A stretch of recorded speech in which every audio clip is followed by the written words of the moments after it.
the Hockey Hall of Fame. Now, please forgive the triteness here. Is that worthy of a bell? Triteness? Lacking originality? But Pekka Rinne is a Hall of Fame person, one of the most, if not the most upstanding player I have ever covered. If you've met Pekka Rinne, you can probably agree with that. So I am thrilled. I know Willy is. I know Derek is. I know all of you are. Pekka Rinne now joining Shea Weber and David Poile in the Hockey Hall of Fame. And I'll be honest with you guys. I wasn't sure if Pekka Rinne was going to make it into the Hockey Hall of Fame. He's got a strong case, I would say, but part of me wondered if he might be left on the outside for at least a little while longer. But let's all react quickly. We'll start with you, Willy. Your reaction to Pekka Rinne being inducted into the Hockey Hall of Fame class of 2026. Thrilled for him, first and foremost. I mean, that's the number one emotion that comes to mind. Just a guy that all of us here who can go back a ways, you love, and Shea Weber was the first, but Pekka Rinne is the first to go wire to wire with the Predators. So you watch the complete journey. An 8th round draft pick, I believe, who was a guy they scouted, never really got to see play. He was a backup to a really good goalie in Finland. So he was an unknown and then a late bloomer. So the story of Pekka Rinne is an incredible story. But by the end of his career, when he played that last game and he basically gave his farewell, he took a lap around the rink. 2021, it was the end of the regular season. The Predators were headed to the playoffs, but he was not the starter at that point.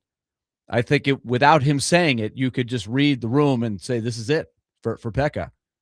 There was no doubt in my mind that day that he would be a Hall of Fame player. It was just going to be a matter of when.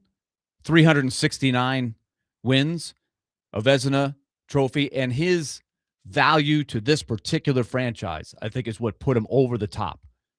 So I'm beyond excited for Pekka Rinne because you hinted at it, Adam. It's the character. It's what he meant to the organization and how he carried himself through the good times and the tough times. So this is a great day for the organization. This is a guy that, when you're talking about the history of the game, he's ranked 4th in goals against. And you're talking about all goalies that have played these games, and the guys that are above him are Hall of Famers.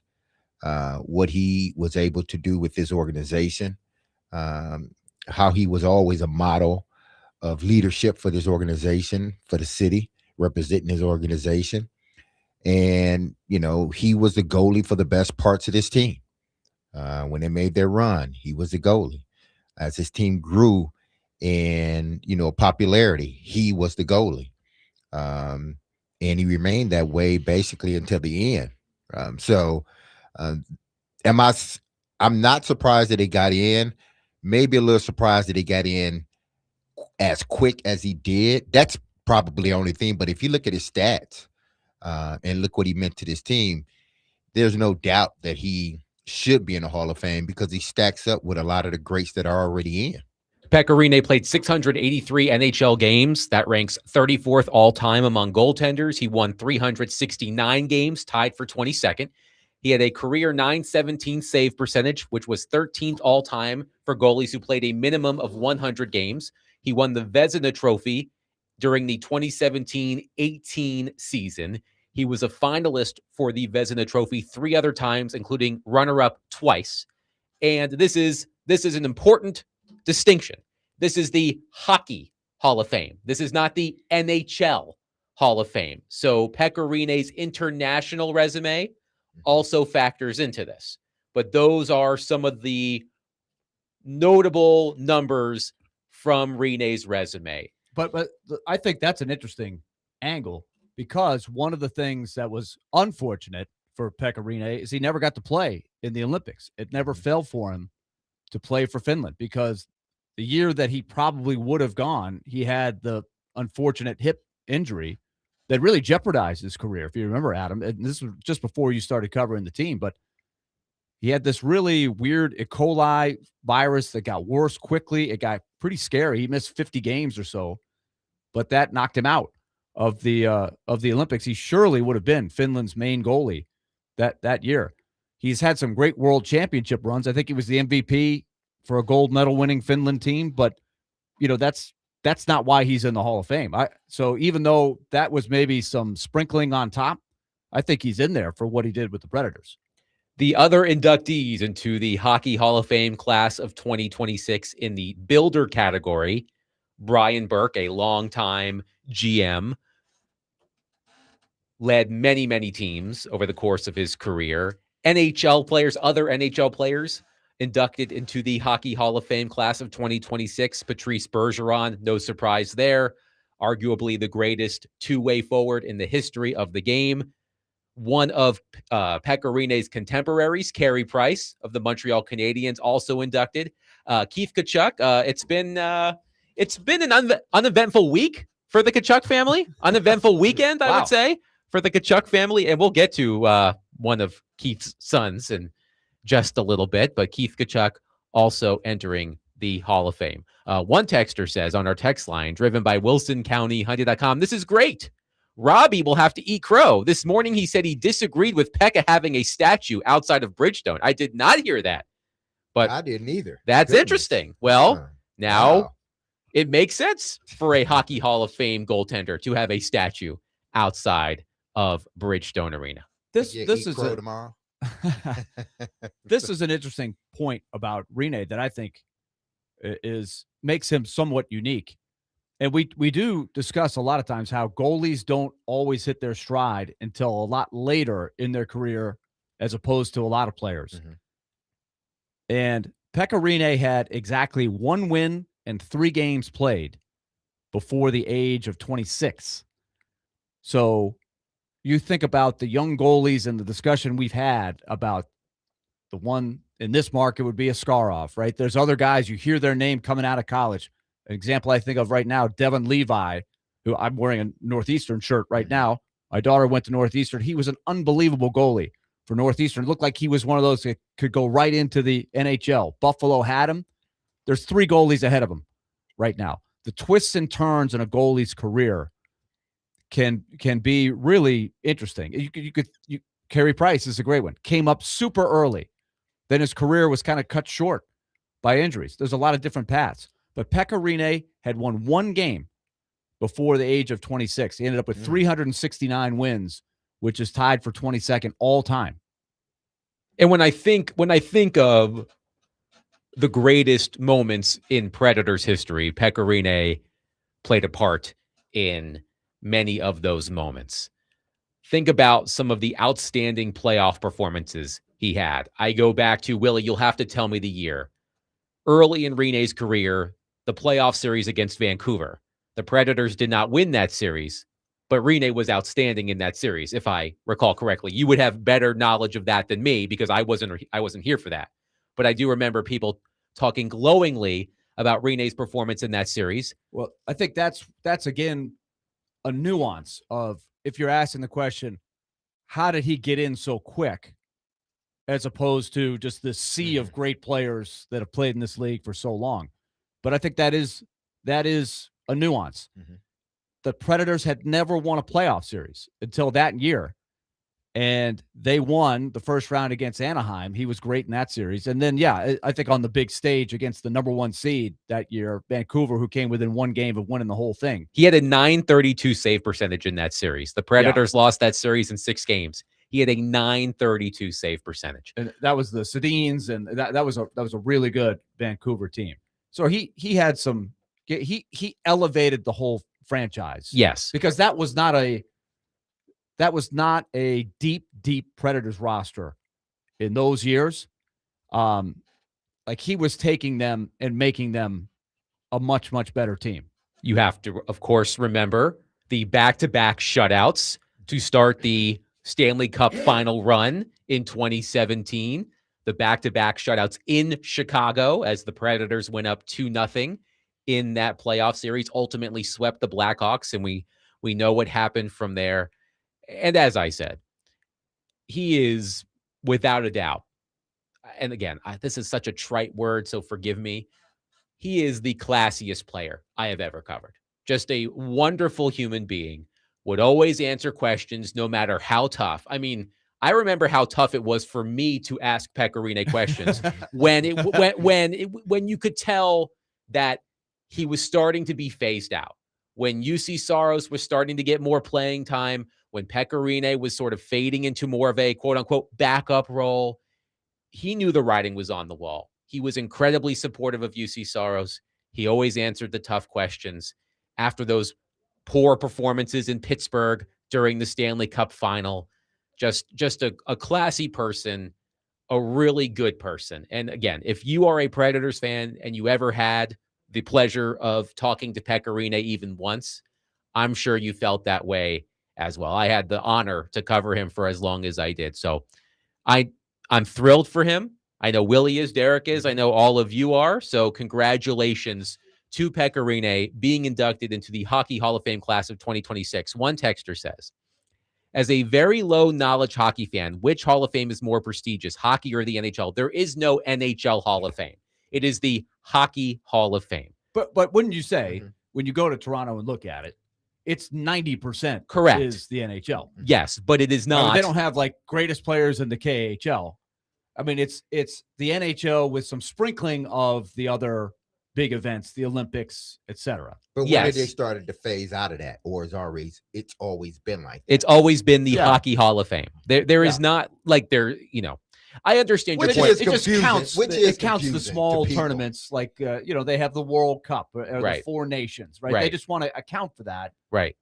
When you're considering somebody, because those are the only two major sports, U.S. sports, let's just say that have just a Hall of Fame, like the Naismith Hall of Fame. There's no NBA Hall of Fame. Is there just a MLB Hall of Fame? It's called the Baseball Hall of Fame. But does it only consist of MLB players? I think so. I don't think there's like greatest college player or anything. Exactly. Yeah. So those are the only two sports. I mean, it's called the Football Hall of Fame, right? There are AFL players, but they don't go. It's not like if you play in Canada, which is the professional league, you're not eligible for the NFL Hall of Pro Football Hall of Fame. Pro football is considered NFL. Let's take the most famous CFL NFL guy, right? Warren Moon. I don't think they just completely ignored that he played inducted, in the CFL. No, he got inducted in the CFL Hall of Fame. Oh yeah. And then he got inducted for what he did. But it's called NFL. The Pro Football Hall of Fame is what it's called. So, but there's no. I don't know if they officially put. Look at all these stats he put up there for the Edmonton Eskimos, where he won like 5 championships. Yeah, I don't think they did either. But no, I think they acknowledged it. Like it had to be part of the resume, right? That's a good. It's a good question, because if that was the case, you would see more people that played in other leagues that would be a part of the Pro Football Hall of Fame. The Pro Football Hall of Fame, even though it's called Pro Football, it really consists of just NFL players. Or AFL. And the AFL before they merged. We're really splitting hairs here. I mean, but he's good at the sport. We're just trying to, because fans are trying to understand it. They're like, is there a difference between NHL to Willy's and point, hockey? When you look at the members of the Hockey Hall of Fame, it's mostly NHL players, but a lot there. I mean, I would have to look at the majority are NHL players or have played in the NHL for a considerable amount of time. Yes. Okay. But it also constitutes international play as well. Tim in Nashville says Negro League players are in the Baseball Hall of Fame. Yeah. Oh, a big part. And it's increasing, right? Exactly. Yes. So again, we're splitting hairs here. The point is, Pecorine is a Hockey Hall of Famer, and again, I'll be honest with you. I was surprised that I believe you are eligible 3 years post-retirement, if memory serves. So Rene retired in 2021. So I figured Rene would get in at some point.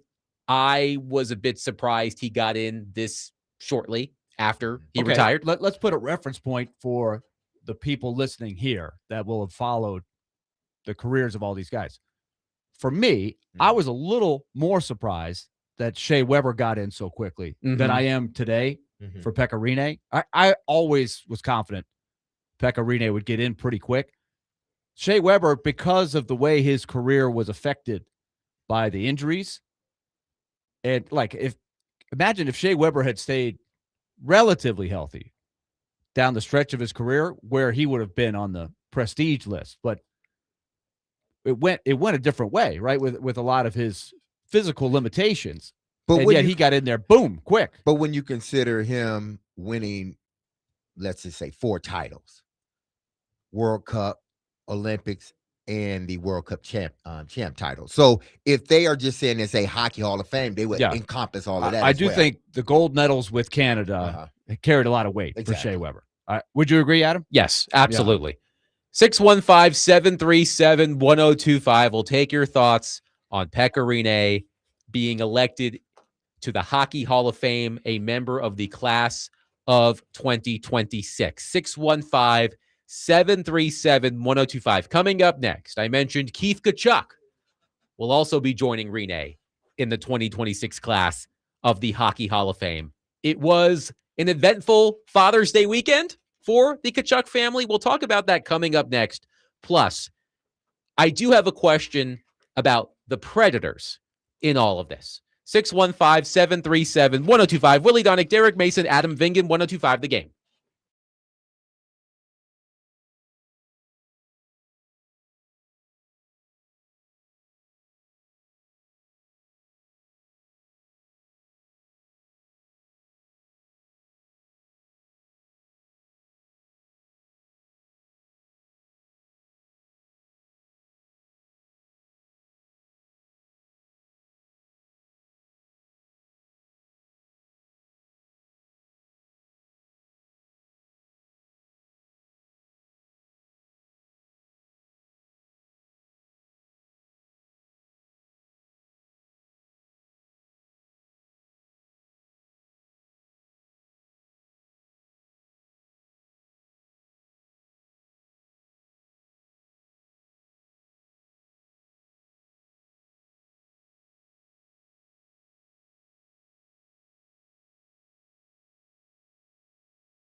DMase, Vingan, and Donick, 1025. The Game. Willy Donick, Derek Mason, Adam Vingan here with you. Easton Freeze of A to Z Sports will join us in roughly 20 minutes to talk Titans, Jeffrey Simmons, and more. At 4:20, Rachel Kryshak of ESPN.com, ESPN.com's chief NHL draft analyst, will join us as we look ahead to the NHL draft. First round is on Friday. The Predators have the 10th overall pick. So we'll talk to Rachel about what she expects from the first round of the NHL draft coming up in about an hour. But as we mentioned off the top, Pekka Rinne, he is a Hockey Hall of Famer elected today to the Hockey Hall of Fame. Joining him in the Hockey Hall of Fame, Keith Tkachuk. And it was an eventful weekend in the Tkachuk household because Keith's boys, Brady and Matthew, are now teammates in the NHL. A blockbuster on Father's Day as the Ottawa Senators traded Brady Tkachuk, their captain, to the Florida Panthers for 3 first-round picks and a second-round pick. 2 of those 3 first-round picks are in Friday's first round, number 9 overall and number 25 overall. So 3 total first-round picks and a second-round pick. Now, I know some of you out there are probably disappointed because when we talked about, hey, could Chris McFarland and the Predators go big game hunting? Even before McFarland was hired by the Predators, we talked about that. And a lot of you were hoping the Predators would take a run at Brady Tkachuk. But alas, Brady Tkachuk, a member of the Florida Panthers, and it makes sense. He wants to be with his brother. They won the Olympic gold together earlier this year. They had a great run at the Four Nations face-off a year and a half ago or whenever that was. But here's something that I want to talk about here. Elliot Freeman, our friend, by the way, feeling better. Heard him on the 32 Thoughts podcast earlier today. Voice is back, so we'll be joined by Elliot Freeman later this week. He reported that Brady Tkachuk gave the Ottawa Senators 4 teams that he would be willing to be traded to. Florida, of course, Carolina, Vegas, and Minnesota. And why do those teams sort of ring a bell? Well, remember when we talked about Dylan Larkin wanting out of Detroit? His reported list of approved teams, Florida, Minnesota, and Vegas. But I am focusing specifically on Florida and Vegas. And this is the question that I want to talk about, 615-737-1025.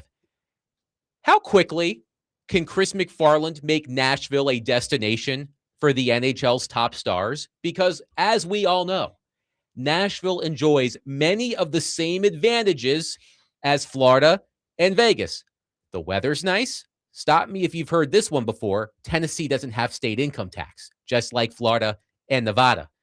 It's a low-key environment, a low-pressure environment for players. That's why people like going to Florida and Vegas. Look no further than Mitch Marner going from the pressure cooker in Toronto to Vegas, and he had an outstanding postseason for the Vegas Golden Knights. So there really is no reason for Nashville not to be on these lists.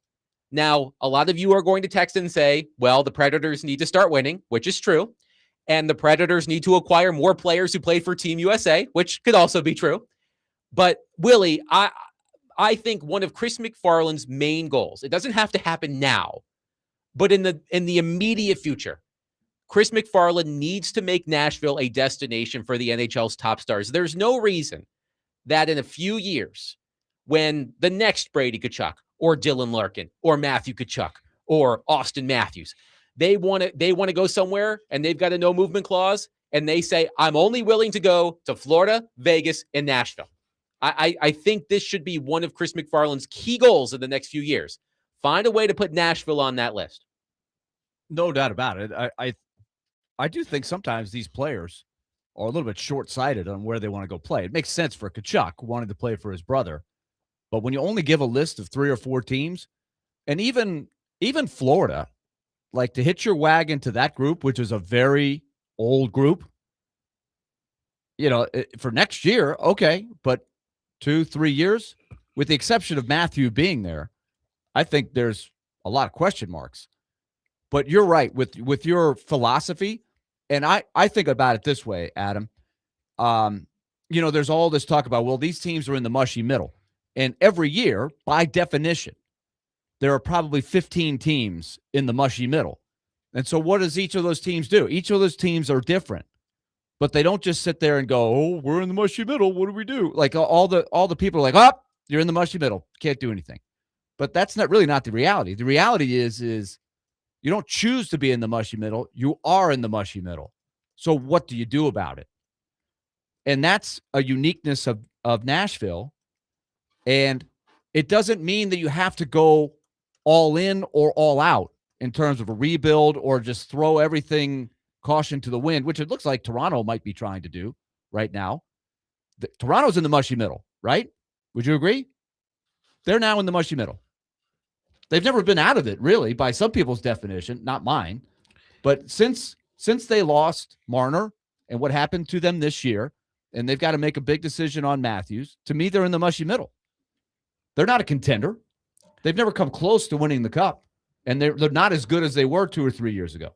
But I feel better about the Maple Leafs than I do the Predators right now. Why? They just traded their goalie. Who's their goalie? They don't have a goalie right now. Well, okay. And who do they have besides? But I would take Austin Matthews. I would take Austin Matthews, and I would take Matthew Nyes. Okay. And who are their prospects? That I don't know. I don't study Maple Leafs prospects. They have no prospects. They've traded them all. No, I'm serious. I know. They have none. Understood. They have the first pick in the draft, and then they don't have a draft pick in the first round for the next 2 or 3 years. So why would you hitch your wagon to them? They're if I'm Austin Matthews, I'm looking around to be the next guy to leave. It's but possible. Again, but every team is a little bit different. So to get back to your original question, I think if I'm trying to learn Chris McFarland's ways, but it looks to me like he doesn't look like he's going to put it completely in reverse and say, let's take it to the bottom. He's certainly not going to go all in. He has said they're not where they want to be right now. He does not define them as a Stanley Cup contender. But can you get better on the margins while you develop some guys like Brady Martin and Igor Surtin, who probably aren't going to give you a whole lot this year, right? They might even not give you a whole lot next year. But you're trying to make your team better in the meantime to set the table to where a player like a Brady Tkachuk or an Austin Matthews or some other star that wants to change does look at Nashville and say, now that looks like a team that I want to be a part of because they're on the rise. They're going to be good for a while, and all these other things that are benefits, no tax state, living in Nashville, etc. And Derek, I do want to make one important distinction. Players choosing to come to Nashville in free agency, such as Steven Stamkos, Brady Shea, and Jonathan Marchessault 2 years ago. Clearly, they felt Nashville was a destination. Otherwise, they wouldn't have signed here. But I'm putting that in a separate category. I'm talking about players in the primes of their careers, 25, 26, 27, maybe even younger, who have an opportunity to choose their destination, and they want it to be Nashville. Not taking away that Steven Stamkos chose to sign in Nashville, and Steven Stamkos one day will join Pekka Rinne in the Hockey Hall of Fame. But I think of it differently when it's like Brady Tkachuk, one of the faces of the NHL. I would say, Willie, you tell me if I'm wrong. I would say Brady Tkachuk, one of the faces of the NHL, big personality, part of Team USA, won Olympic gold. He and his brother, the Bash brothers, all of that. One of the new faces of the league. One of the top power forwards in the NHL says, I don't want to be in Ottawa anymore, and I want to go to Florida. Now, I know it's a little bit different because his brother is there, but you get my point.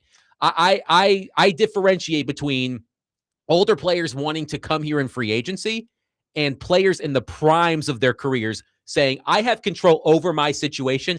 I want to go to Nashville. I think sometimes when it comes to Nashville, I think we just paint it with a broad brush. Like everybody just wants to come to Nashville. Everybody, why wouldn't you? I mean, no state income tax. It's a good place to raise a family. Cost of living, well, it's not as good as it used to be, but relative to some of these other places, then it's right on par. So we're painting Nashville with a broad brush, but how are they looking at Nashville?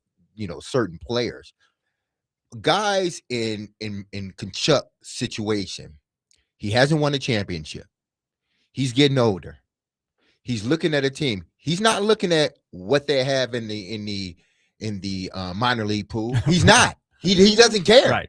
You they know, probably, they might. not, they probably should. But exactly. But he's not. But that's not where his mind is at, because he's not studying those guys. The only guys he sees are the guys that are on the ice each and every day. Good point. So when he's looking at teams, he's like, one, okay, it's his brother, so obviously that's a good reason to go to a place to play with your brother. But not only that, they've won a championship too, and they're still in that window of winning a championship. And then you add him to a team, it those odds go up. So a guy in his position, they want to go places where it's been proven you can win a championship here.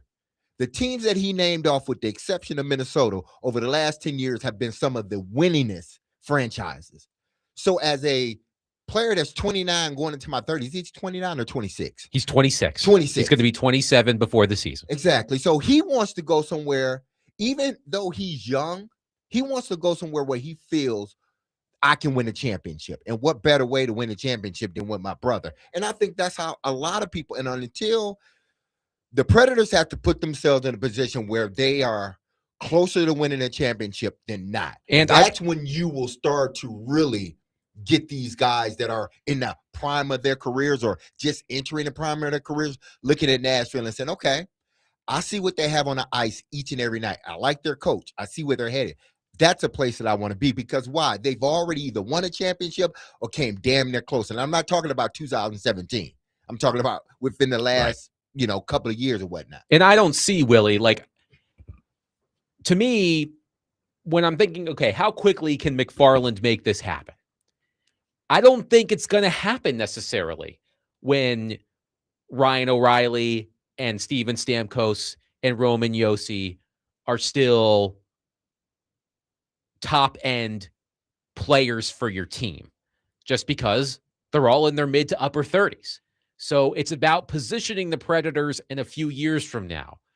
Can McFarland make another type of trade for a player in that age range, 24, 25, 26, have that player here as part of the new core? You hope that Brady Martin takes a step. You hope that Matthew Wood takes a step. Philip Forsberg's in his early 30s. He's still got a lot left in the tank, I would say. So it's not going to happen when O'Reilly and Josi and Stamkos are your leaders, I don't think. So I'm just wondering, how quickly can McFarland make that happen? Because as I said, there's no reason that Nashville should not be on these short lists, because the Predators have many of the same advantages. The one thing that's missing, obviously, as of late, is winning.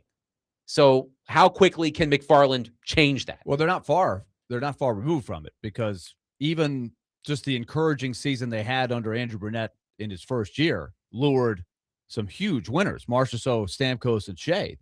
So they thought Nashville was a destination city. That was 2 years ago. So I don't think you've completely lost it, but they have taken a step back since then as a franchise in terms of the winning. But this is where this is another thing I thought of with Kryshak, and it's related to what you're saying. I think there was a time, I shouldn't say I think, I believe that Matthew Kryshak and the Kryshak family had Nashville circled when Matthew, a few years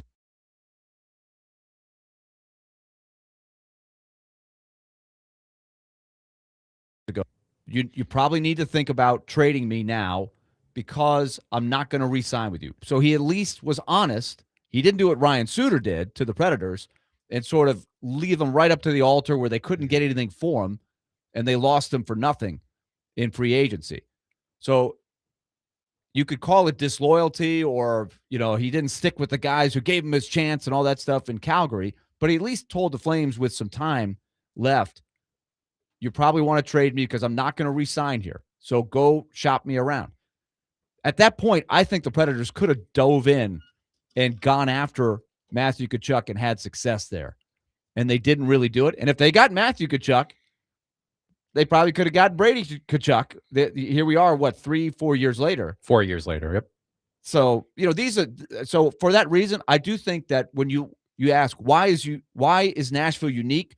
what can work in Nashville. You can't copy everybody else in the league, but you look at your formula, what can make you successful. I think Nashville as a city is unique, and you have an opportunity to do that. 615-737-1025. How quickly can Chris McFarland make Nashville a destination for the NHL's top stars? So when the next Brady Tkachuk says, I only want to go to these 4 teams, Nashville is on that list because Florida's been on those lists. Vegas has been on those lists. Yes, those teams have been winning a lot lately. The Predators haven't.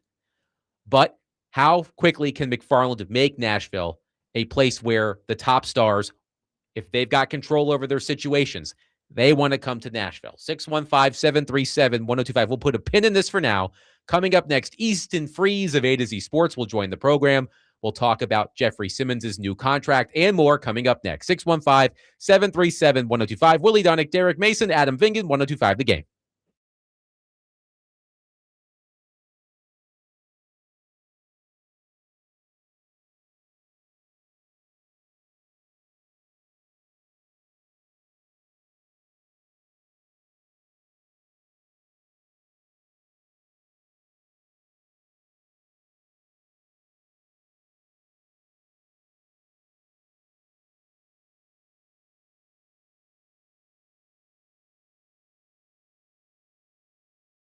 All right, let's talk Loan Pronto. Remember, each day I'm going to remind you of their formula, and it's been a great formula for so many people. Just look at all the great 5-star ratings they have on their website. Over 2,800 5-star reviews. And so their formula has been working for a lot of people, and they're going to continue to do it for you, especially if it's one of 2 things. A, you have a home improvement project that you'd like to put into action, or B, you look at your monthly budget, you've maybe got some credit card bills with really high interest rates or a car loan with really high interest rates, and you're not getting anywhere with the monthly budget. So that is where Loan Pronto and the rapid equity loan comes in to play. You can take the money from your home's equity and access thousands of dollars, and you can attack one of those projects, a home improvement project, or get that credit card bill down to 0. Stop having your monthly budget eaten up by the interest payments. So, for example, one client got $100,000 approved, saved over $1,500 a month in the process. And with Loan Pronto, you could do it all from your phone. Speaking of that, 615-499-5780 or loanpronto.com. That's 615-499-5780 or loanpronto.com. Equal housing lender, NMLS 166-1781, NMLSconsumeraccess.org.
DMase, Vingan, and Donick, 1025 the game. By the way, I'm in charge of the music today.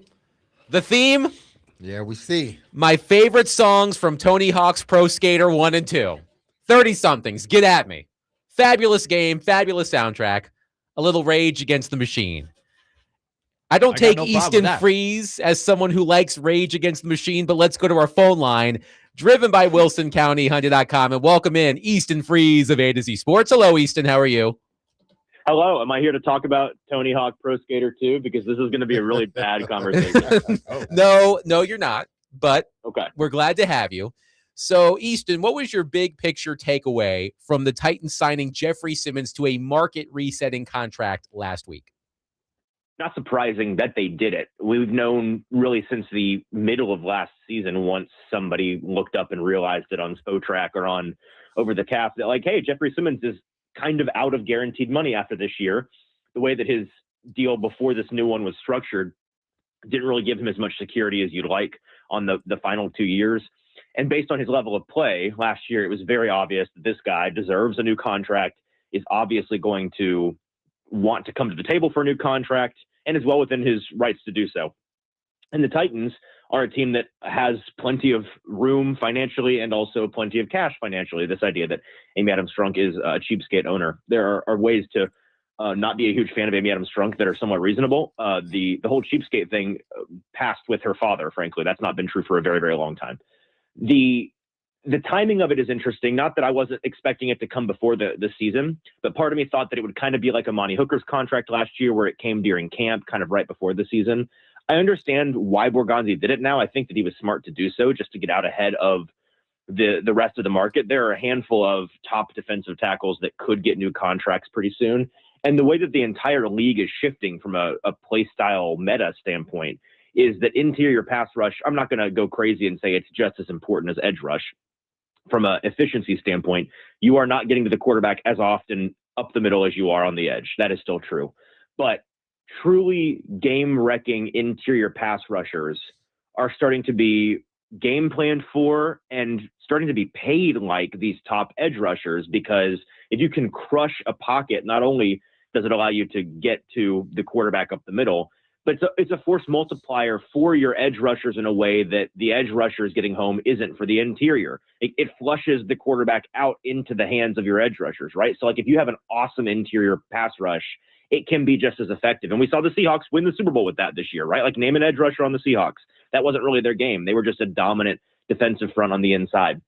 Simmons being paid at the very top of the market is completely appropriate based on his level of play. It's really just him and Chris Jones in Kansas City in a league of their own right now.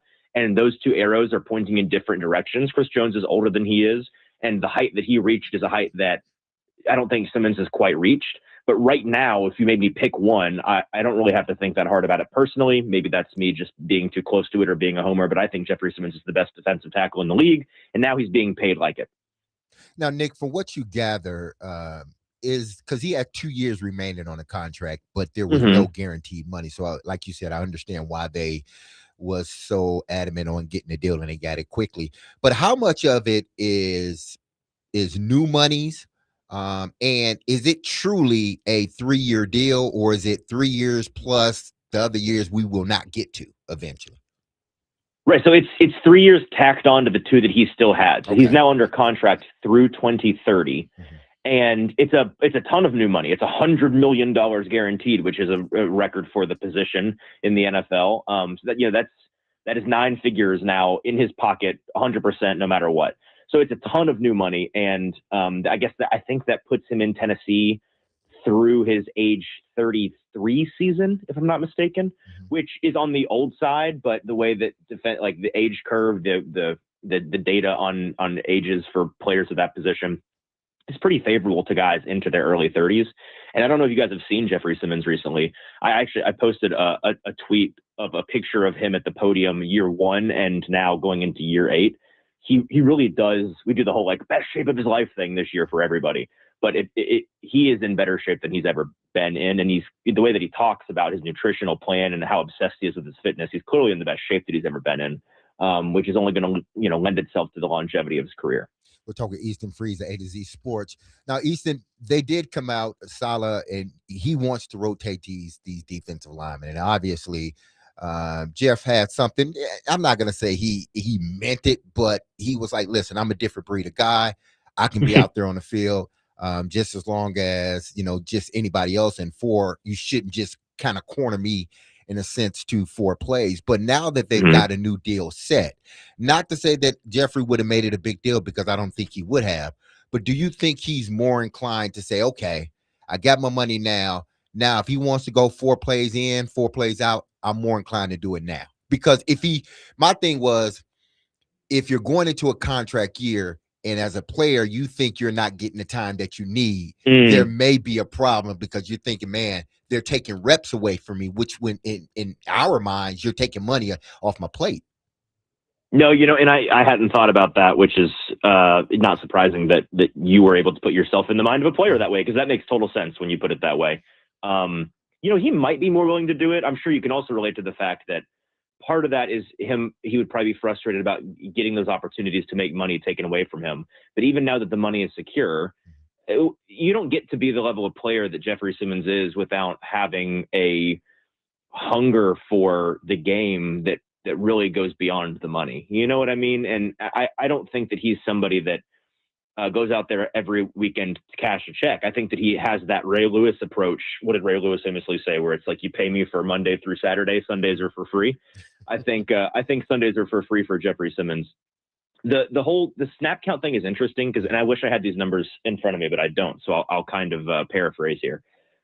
A couple of weeks ago, we were looking at some of the top defensive tackles that have played for Robert Saleh from a snap count standpoint. Because Saleh, he talked about it kind of explicitly at the podium during mandatory minicamp. Hey, if we play 60 snaps of defense in a game, we want Jeffrey Simmons playing like 40 of them. That 60% number we continue to throw out there, 60 to 70%, where Jeffrey Simmons has been used to like 80 to 90 to 95% snap count. Now, Saleh's reasoning for that isn't just based on like vibes or the way that he feels it should be done. It's based in the track. My understanding is it's based on like the GPS tracking data and the health and injury data associated with snap counts and maximizing players. Like, it's an efficiency thing, right? There have been some guys, some of the very top players in Saleh's past, like DeForest Buckner and Quinnen Williams, who have surpassed the 60, 65, 70% snap count and gotten into the like low 80s, if I'm not mistaken. So the way that Jeffrey Simmons plays and how dominant he is, especially with him in shape, I wouldn't be surprised if he's definitely going to lead the team in snap count, and maybe it does push 80 by the end of the year. We'll have to see how it goes. What's more interesting to me than the actual snap count is the kinds of snaps he's going to be out there on. Because Saleh said this too. He said, if we play 60 snaps of defense and Jeffrey's out there for 40 of them, the goal is for as many, if not all of those 40 snaps to be passing downs. Because we want, as good as Jeffrey Simmons is at defending the run, we know that he can do that very well. We want him to be maximized as a pass rusher, which is so interesting to me, coming off of a career year and 11 sacks last year, being one of, if not the best pass rushing defensive tackles in the entire league. To be thrust into a position this year where you've got more talent around you, but also you're being used in a way to get as many pressures and sacks as humanly possible. I don't think it's crazy to think that he could stack another career year on top of a career year this year because of the situation.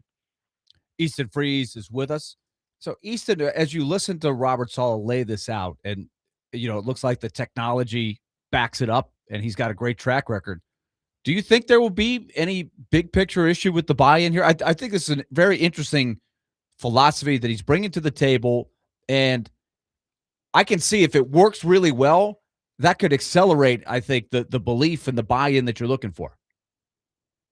Yeah, I 100%. I think that if anything, it's going to maximize that buy-in. I don't think, and I understand where, I guess I sort of understand where people are coming from with the whole, if you're not going to play Jeffrey Simmons, he may question the decision-making or not be as bought in. I don't think that's going to be it at all. It's all about maximizing your efforts. And if they are able to get through to these guys and convince them, hey, you guys, all 8 or 9 or 10 of you on the game day roster that are capable rotational pieces, you're all going to be better off by, taking on this offensive line in waves. And it's going to make you the goal is for it to be kind of a Derrick Henry effect. We all remember how Derrick Henry was awesome, but he only got better the later into the game we got, right? And in the third and the fourth quarter, the way that he was able to lean on and wear down defenses, you could really feel it. And you could, in some of these games where the Titans kept it tight, you could almost sense the dam about to burst because of Derrick Henry just pounding and pounding away at them and wearing them down.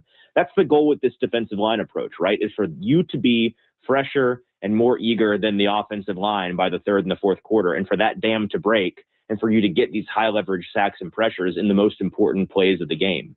And if that comes to fruition, I don't see any reason why it wouldn't, based on Saleh's track record and the guys they have on this team, then that's going to motivate these guys to be the very best that they can be. So you like the depth that he has enough that this could be effective, because that if it's putting the three of us and you in there's rotation, it would be effective, right? But so you got to have good depth for this to work, I would think. 100%, and that's the one way in which the buy-in becomes a question to me, is if you're really trying to kind of force a square peg into a round hole, and it's like we're trying to rotate 10 guys, but there's really only 6 or 7 guys on this team that belong on the field. I just don't see that happening. Now, it's all on paper right now, so who knows? But yes, there are plenty of things about this Titans roster that I'm concerned about, and a lot of it is depth, but not on the defensive line. I mean, you've got, if you're including the edge positions too, you really do have 8 or 9 or 10 guys who belong on an NFL field on Sundays in at least a rotational capacity. Easton Freeze of A to Z Sports has been our guest on DMase, Vingan, and Donick. Easton, as always, a pleasure. We'll catch up soon. Thanks, guys. Enjoy your summer. 615-737-1025. We will react to what Easton had to say about Jeffrey Simmons. I do have a big picture question about Jeffrey Simmons and his new deal. We'll discuss that coming up next. 615-737-1025. We are broadcasting from the Busy Bee Plumbing, Heating, and Air Conditioning Game Nashville Studios, home of the $99 yearly Beehive membership, where the buzz is always about great service.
DMase, Vingan, and Donick, 1025 The Game. Willy Donick, Derek Mason, Adam Vingan, and Connor Newt here with you.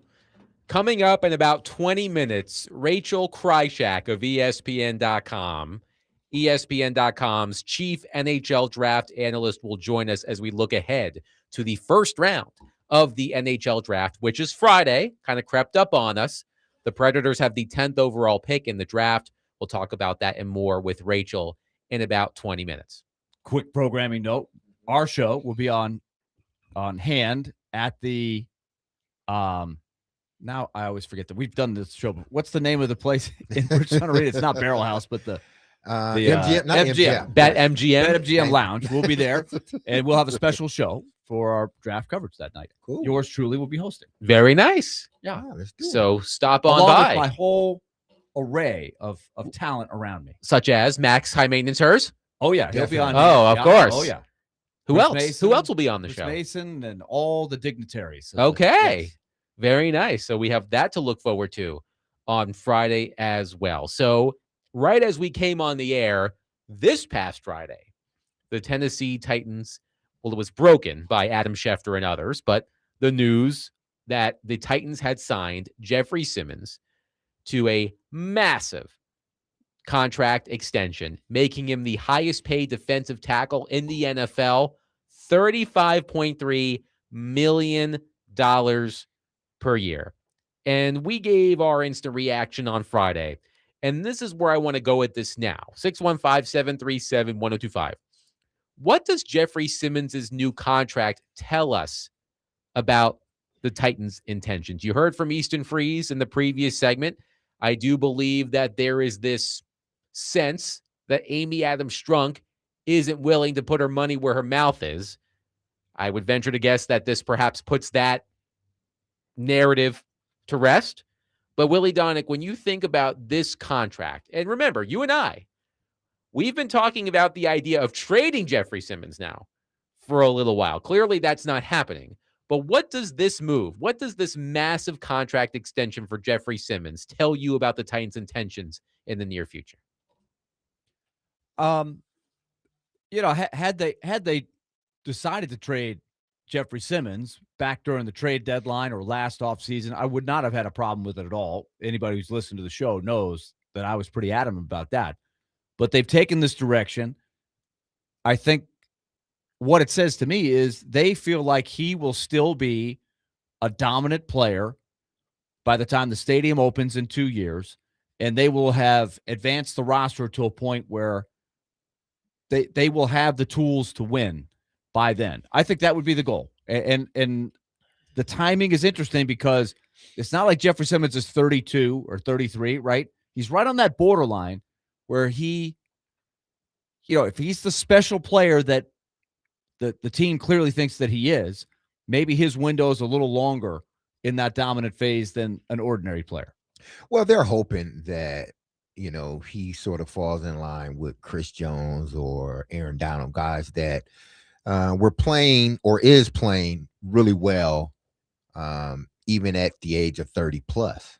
So, they see how Jeffrey has transformed his body, his attitude, and they also see the leadership that they believe this is a guy that should continue playing at a level that would be worthy of the contract. Now, I wonder how that will change moving forward, because I always look at contracts as especially an older guy. And that's why I asked Easton, was there more years or new money? And altogether, it seemed like it's a 4-year deal, almost 5-year deal. Well, in that, is he getting a lot of money up front, more money up front, and then it's not as much backloaded? Because guys tend to start to sort of fall off a little bit once they get in their 30s, and Jeffrey is right there. But I just think this is a clear indication of how they are going to do business moving forward, trying to continue to retain their guys that they've drafted that are still playing really good football, at least under the Borgonzi regime right now. Now, Jeffrey wasn't under the Borgonzi regime, but he's still one of the best, if not the best, interior lineman in the game. But they just want to show everybody else that, listen, if you go out and do the things that we asked you to do, then especially if you were a draftee of ours and we've watched you develop, we will reward you for that. And, Jeff wanted to be here. So the contract, I'm sure, I'm not going to say it was easy, but I don't think there was any contention between the two as far as trying to get a deal worked out. So Mike Florio over at Pro Football Talk the other day has all of the particulars of Jeffrey Simmons's contract. So I'll quickly run through them. I won't run through all of it. Mm-hmm. There's a $20 million signing bonus. Mm-hmm. His 2026 base salary is $13 million, fully guaranteed. Let's see what else. His 2028 base salary is, I skipped one. 2026 base salary, $13 million, fully guaranteed. 2027 base salary, $21.45 million, fully guaranteed.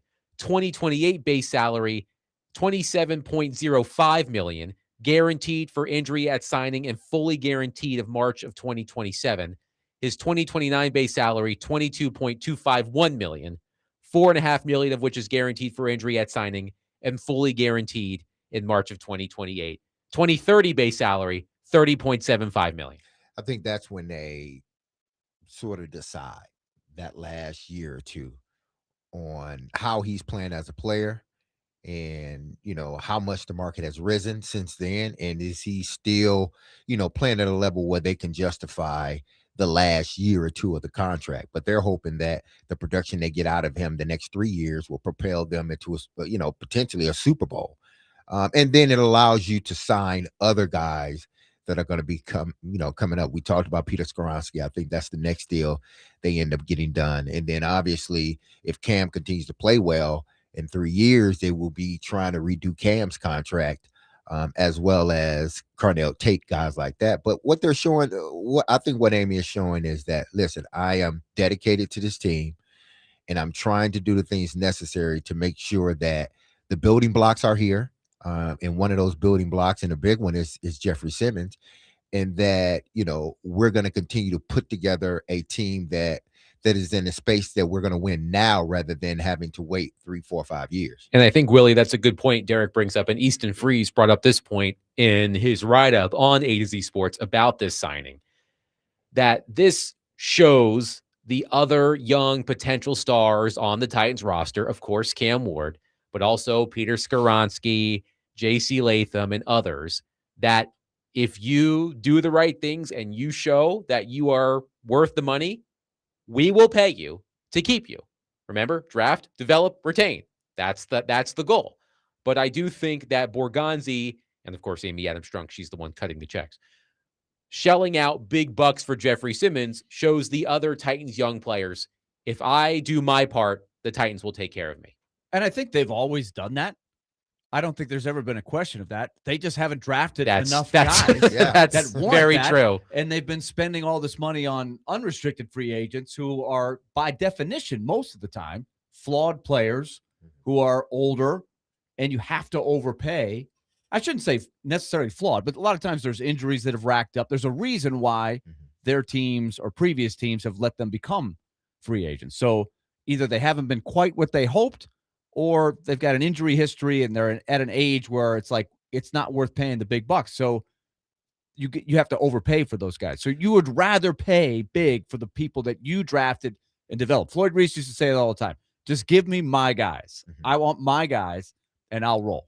Every team has at least one, maybe even two guys on their team that they draft, and they just end up being organizational guys. Not that the other guys aren't, and not that the other guys are not, playing really good football, but some guys are just like meant to be on teams.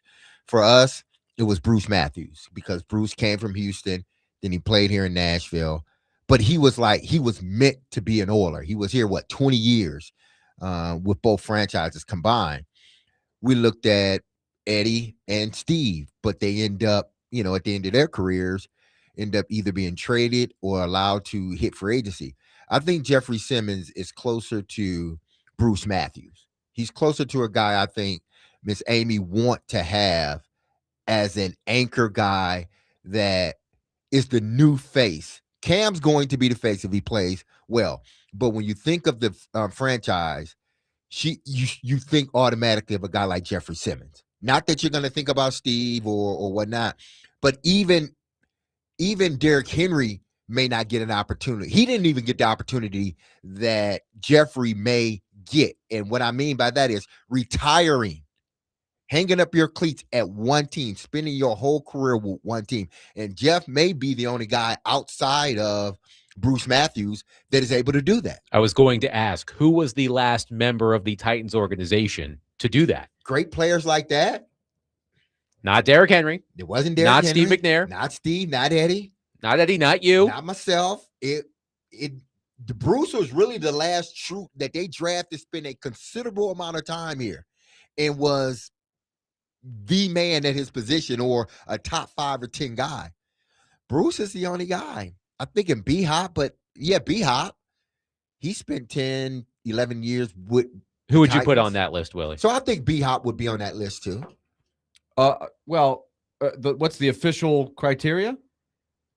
Guys that got drafted and spent their whole career with career. Yes, the whole, and doesn't go anywhere. So they else. have to go. They have to go all exactly. the way to the even if Absolutely. it was like 80%, 90%. They went the whole way through. So B-Hop would be in there.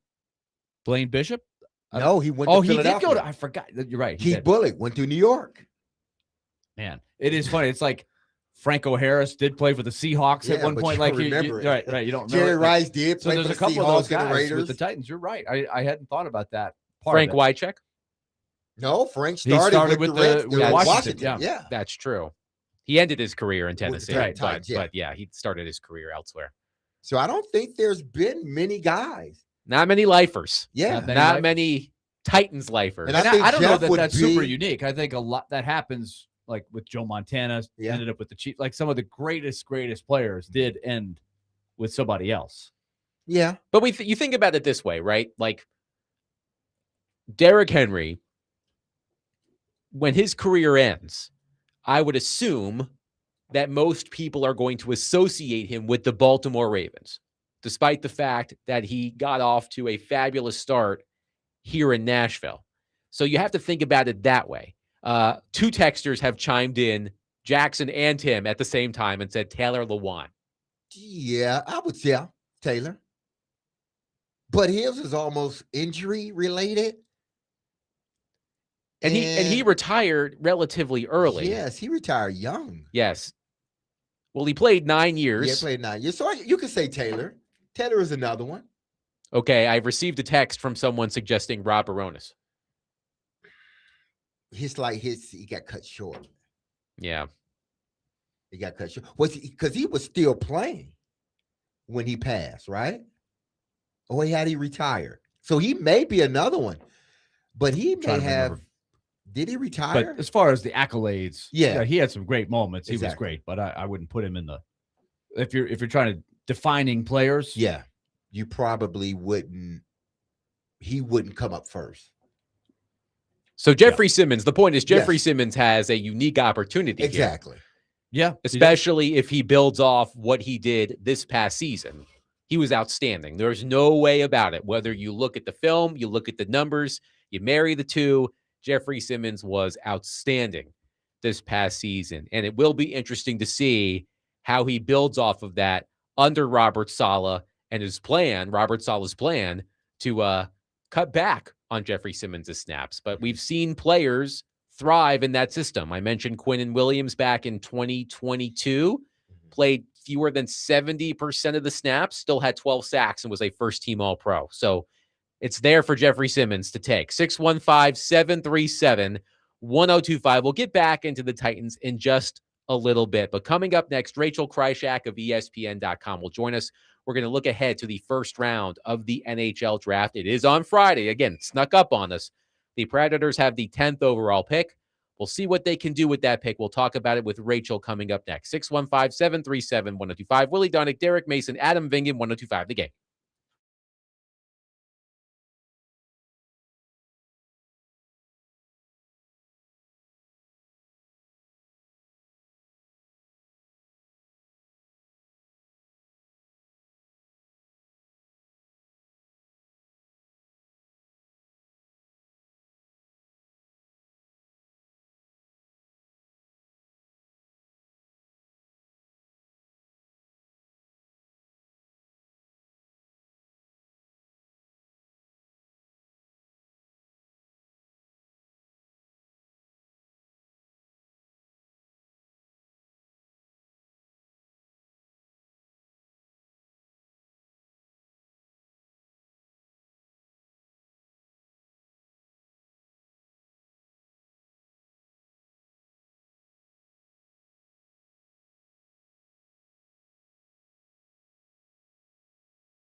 DMase, Vingan, and Donick, 1025. The Game, Willy Donick, Derek Mason, Adam Vingan here with you. The NHL draft is on Friday.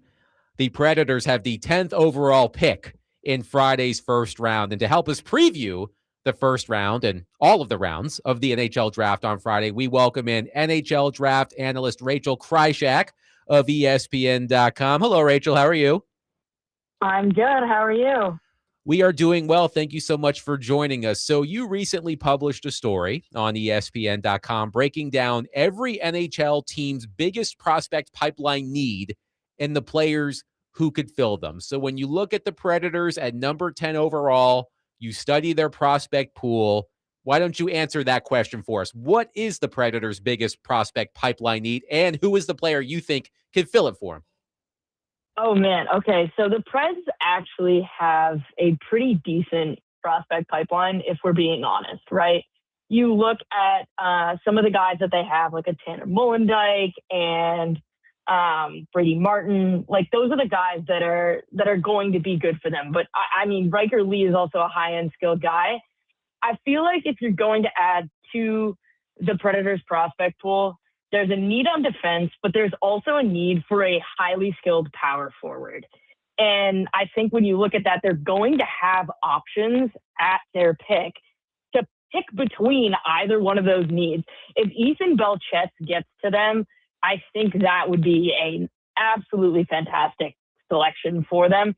For my money, like, Belchetz projects to be a top 6 power forward with some pretty solid numbers in terms of his ability to translate to the NHL in the next couple of years. So I'm looking at a guy like Valeri Nichushkin as a player comp that people would be familiar with, sort of like a second-line guy that really drives play and is a real big problem in the playoffs. Then you look at kind of on defense, you can look at guys like Ryan Lynn, Malte Gustafsson. I don't think Keaton Veroff or Daxon Rudolph are going to be there, but I would probably break my hand picking up the phone so quickly if they were. So those are guys that they should be targeting. How would you stack up the Predators prospect pipeline, Rachel, to the other top pipelines around the NHL? You listed some of the players: Tanner Molendyk, Riker Lee, of course, Brady Martin, 5th overall last year. But they are missing that prospect, I would say, you tell me if you disagree, with face of the franchise potential. So how confident are you that the players in the pipeline right now can help the Predators become competitive again in the near future? Yeah, so I think the Preds have probably like a top 7 pipeline, depending on how good you think Brady Martin can be, which is excellent. I mean, when you have good talent and you have good talent on your roster, you don't have to rush talent. But the Preds have not done a ton of swinging for the fences. They did with a Matthew Wood and a Tanner Molendyk, but Brady Martin was not a fence swing. There were other guys that I would have liked for Nashville. I understand why they like Brady Martin, but I agree with you. He's not your face of the franchise type player. I'm not necessarily sure that where the Preds are drafting this year that they're going to get that type of player. It would take something pretty remarkable in terms of a falling player. One guy that I think has some potential, I'm going to have him when my board comes out, my final board comes out on Wednesday. Nikita Klepov is going to be 9th overall on my list, and he is almost certainly going to be there for the Preds. That's the type of fence swing that I would take, because my comp for Nikita Klepov is Jake Gensel, and Jake Gensel's a pretty important player on a very good hockey team. So I think that's somebody that probably has him and Belchetz probably have the best chance of being A, available, and B, sort of face of the franchise. But I think the Preds had a chance with the Brady Martin selection to select a player that could have been face of the franchise, and they opted to go with Martin, who I think will be a fantastic NHL player. I'm just not sure that that's a guy that can lead your team and be the best player on a team that wins the Stanley Cup. Rachel Kryshak of ESPN.com is with us. A couple of weeks ago, Rachel, you published a story on ESPN.com talking about under 25 NHL players who need a change of scenery. And I am really hoping that Chris McFarland looks long and hard at players in that age group because the Predators desperately need an NHL player, an established NHL player in that group, 24, 23, 25, maybe even 26.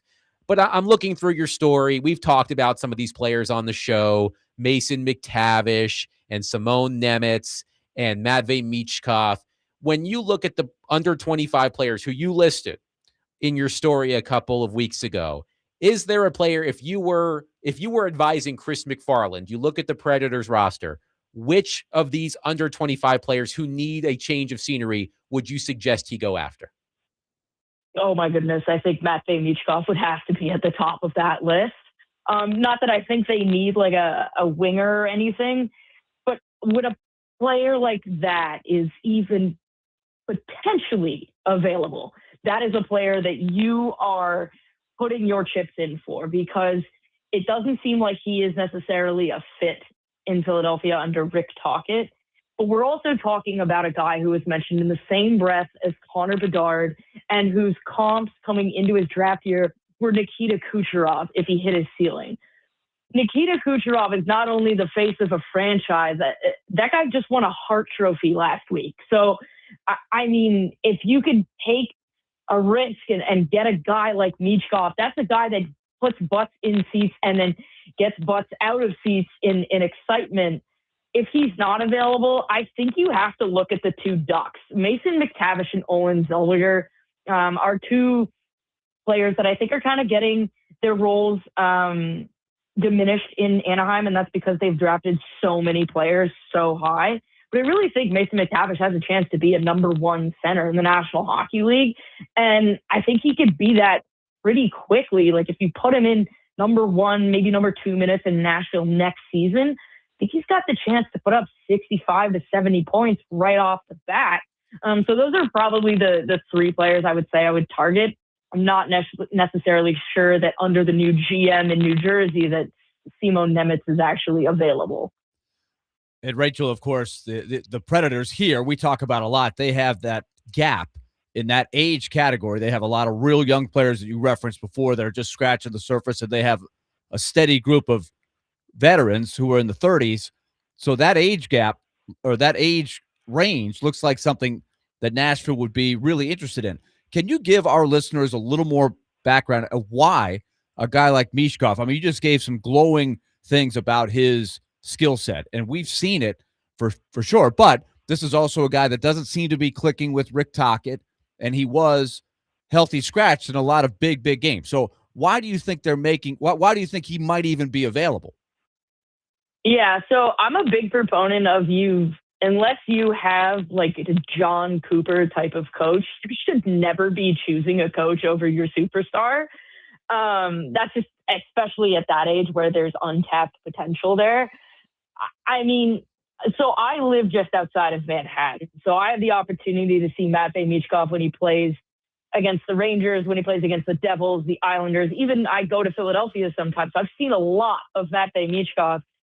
When a player like this is available, we're talking about a player who has the chance to be a significant difference maker, a game breaker type of player. And Rick Tocchet is notorious for kind of tapering out the offense of his best players. You look at Clayton Keller at the early years when Arizona was still a hockey team. Then Elias Pettersson in Vancouver, and granted there's other stuff going on there, but magically goes from being this elite player under Bruce Boudreau to somebody that's like virtually unplayable in his eyes. Like that just doesn't happen by accident. So now we're on the third star, and it's Matvei Michkov. I think at some point it's maybe not the players. And granted, Michkov has some things that he needs to work on, and it sounds like he's really doing that. But if you're going to have a coach that isn't going to allow somebody with that kind of talent to flourish, then if I'm Chris McFarland, I'm looking at that and going, do I think my coach is going to let this guy fly? Do I think my coach is going to give this guy the opportunities to make the dangles that he's capable of making, to make the game-breaking plays, to screw up while he develops and not just sit him? If you look at what Joel Quenneville does in Anaheim, Beckett Seneca screwed up a ton this year. He missed a shift. learned his lesson, and went right back out. If Chris McFarland believes that Matvey Michkov can get that kind of coaching in Nashville, he's absolutely somebody that you can go after, because we're talking about a guy that has the potential to put up 100 points in the NHL per season. Intriguing. Rachel Kryshak is with ESPN. We're setting up this draft, and we've already seen some fireworks with the trades, Rachel, and we're always looking for fun excitement because, let's be honest, people in Nashville don't really watch these prospects play. We're trying to teach them about as many of them as we can.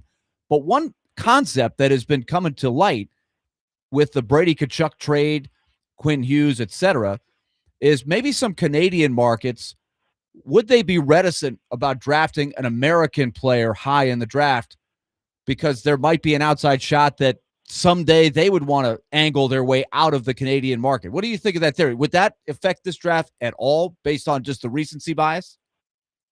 I'm not sure that it's going to affect this particular draft, although if it becomes a continued pattern, then I think you take a look at it. But if you look at the players that have requested out, Quinn Hughes played years in Vancouver, and he has two brothers in the NHL. And I'm not going to sit here and say that I can blame anybody with a sibling in the NHL for wanting to play with their sibling. Like, playing in the NHL is a dream come true. Playing with your sibling in the NHL is even cooler. So you can't blame the Hugheses and you can't blame the Tkachuks, who both gave nearly a decade of their time to the National Hockey League. Where I think the wrench is with the NCAA rules, because now you have a situation.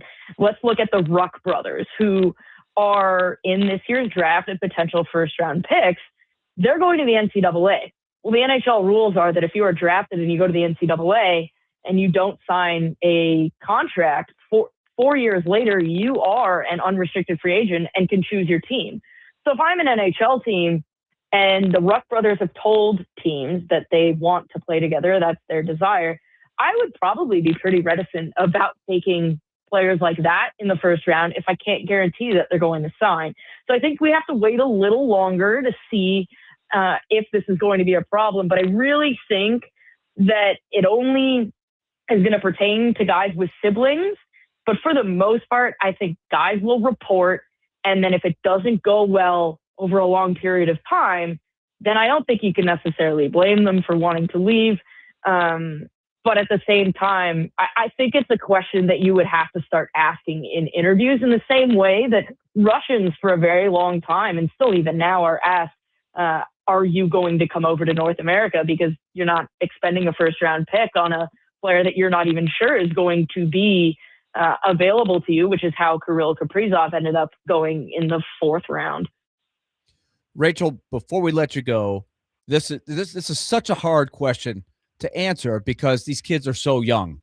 And once you get to a certain point, I'm sure there's a little bit of luck involved. But based on what your studies show, can we gauge at all if this is a good draft to have extra picks? Because the Predators have 2 second-round picks, 2 third-round picks, 2 fourth, 3 fifth. I think that it's never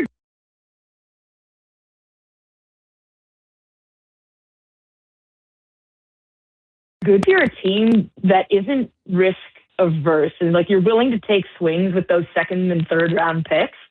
There's a lot of kids in this particular draft class who have some truly eye-popping skill that are going to be available for the Preds in that round, where if you're willing to take the risk that they might not make it at all, but if they do, they might be a top-line player. I'm talking a guy like Marcus Nordmark or potentially the Ruck brothers. Ryan Rubrek is another one. If you're willing to take a risk on those guys, there is certainly some high-end talent that could be had. There's just some warts that have to be developed out.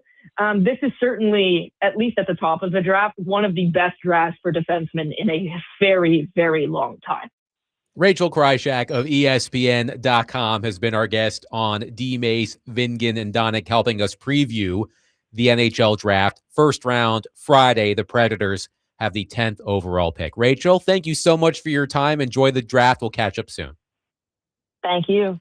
615-737-1025. We'll take your reaction to what Rachel had to say about the NHL draft. But coming up next, we are going to discuss the most hated man at the World Cup, and he isn't even on the field. We'll get to that next. 615-737-1025. Willy Donick, Derek Mason, Adam Vingan, 1025 The Game.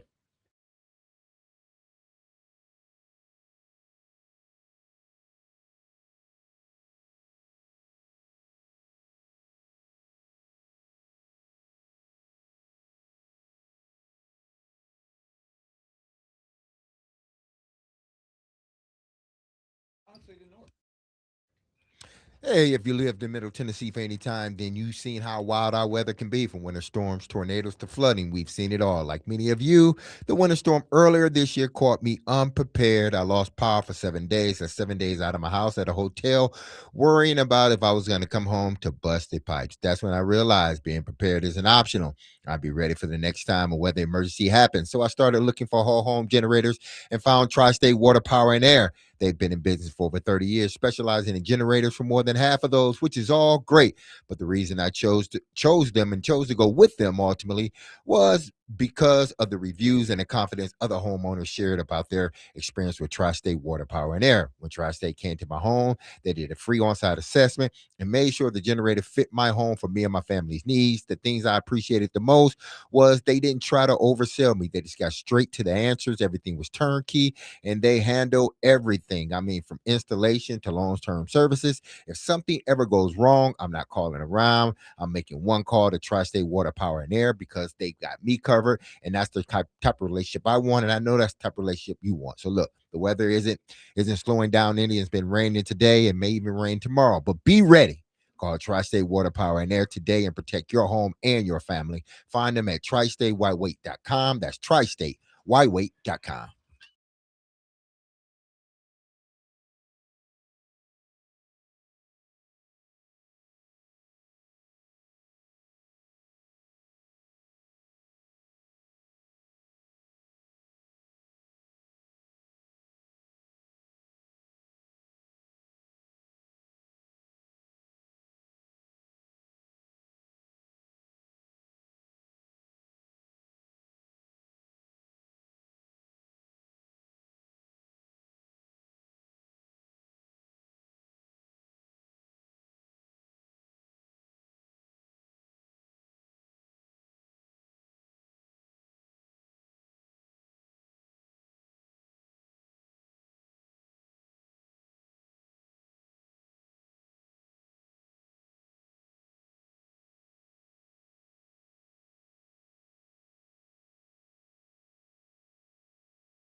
DMase, Vingan, and Donick, 1025 The Game. We are bringing the noise. The World Cup continues. And we've got to talk quickly about the most hated man at the World Cup. And he isn't even playing in the World Cup. Apparently, it is open season on Alexei Lalas and his commentary for Fox Sports on the World Cup. He is just getting it from everywhere. And I want to highlight two passages from two different columnists that, man, the burn, I can feel it. This first from Andrew Marchand of The Athletic. Quote, the Zlatan Lalas dynamic is awkward. To Zlatan's credit, he is not working in his native language. On many occasions, we wish Lalas had never learned English, especially in his chosen dialect of hot take. And then, man, the Guardian roasted, absolutely roasted Lalas in the Serbic column. And I just want to read the beginning of it quickly. Did we give a word of the day, by the way? We did not give a word of the day. Okay. The word of the day is cavalcade. Okay. Cavalcade most often refers to a series of related things, such as our show is a cavalcade of whimsy. Bam. There you go. Yes, among other things. So let me just read to you the beginning of this column from this acerbic column. And the ultimate takedown column. Okay. Quote, we all know someone like Alexei Lalas. He's the ranter whose rants never actually say anything. The life of the party at the party no one enjoys attending. The big personality who's always misjudging the size of the room. He's corporate America's idea of a fun guy, the type of workplace character whose business trip hangover never stops him from being first at the hotel breakfast buffet, hair wet, untucked shirt untucked. He would absolutely dominate karaoke night at a conference on infrastructure finance. If only this were the limit of Alexei Lalas' actual impact on the world, our culture would live in blessed ignorance of his existence. And it gets worse from there, but it gets worse. It gets worse from there. That's the fair part. Yes, Yeah. that's not even the takedown. That's the man. setup of the takedown. Oh man, I don't watch enough soccer to, I guess, fully appreciate Alexei Lalas's unique brand of commentary. But the word I would use to describe him based on what I've watched so far is smug. Yeah. He doesn't seem likable, and that's probably the bit. That's probably the character he's trying to play. But I can't remember the last time a sports commentator was getting it from all angles like Lalas is during the World Cup. It is really fascinating. And he's been around a long time. It's not like they just put this guy in there and everyone's like, who is this guy? He's been part of the coverage for multiple World Cups, and he was a pretty good player.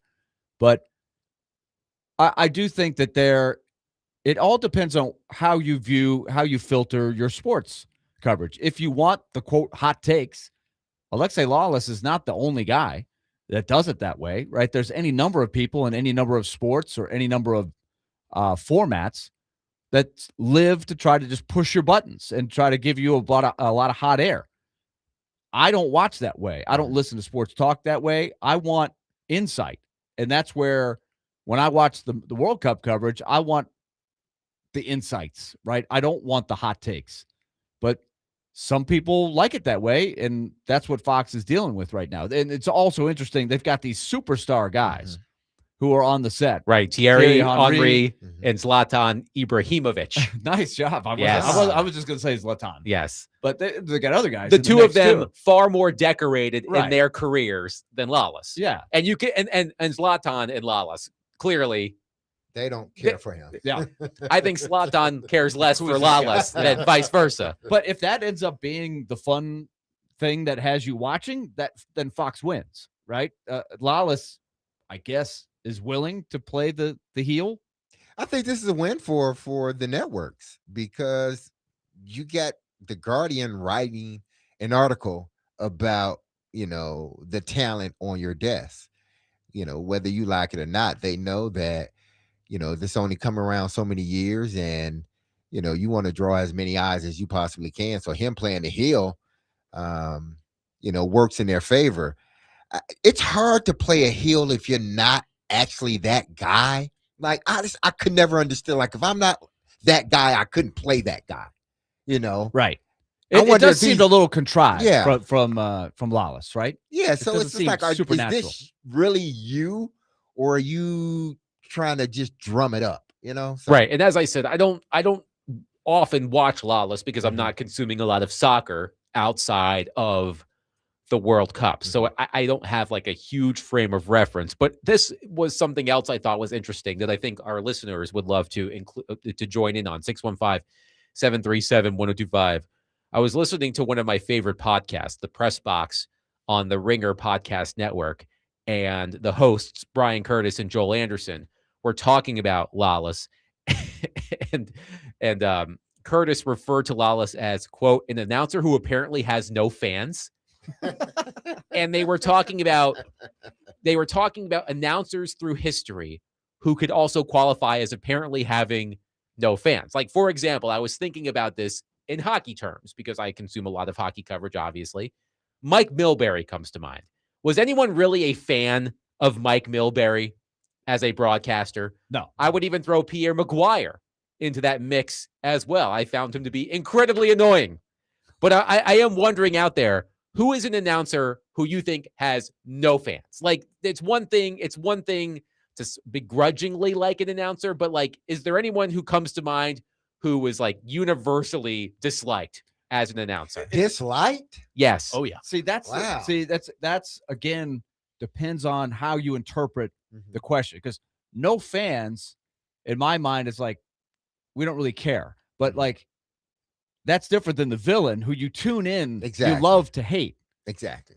Like, it's not, nobody's going to have a guy on the TV that has no fans, like has no barometer either way. Like, you either want really good insight and wow, that guy's smart, man, I just learned something, or man, this guy, man, I'm so angry, listen to what he says, I got to tune in again because what is he going to say next? You know, there's that guy. But I do think there are some personalities on television that people don't like nor dislike. They just, I'm not a big fan of it, nor do I dislike the person, but okay. I'm sure there are people on that call games. So is Lawless that though? Like, I think he's more just so a guy. the Is he just a guy, or is he the villain?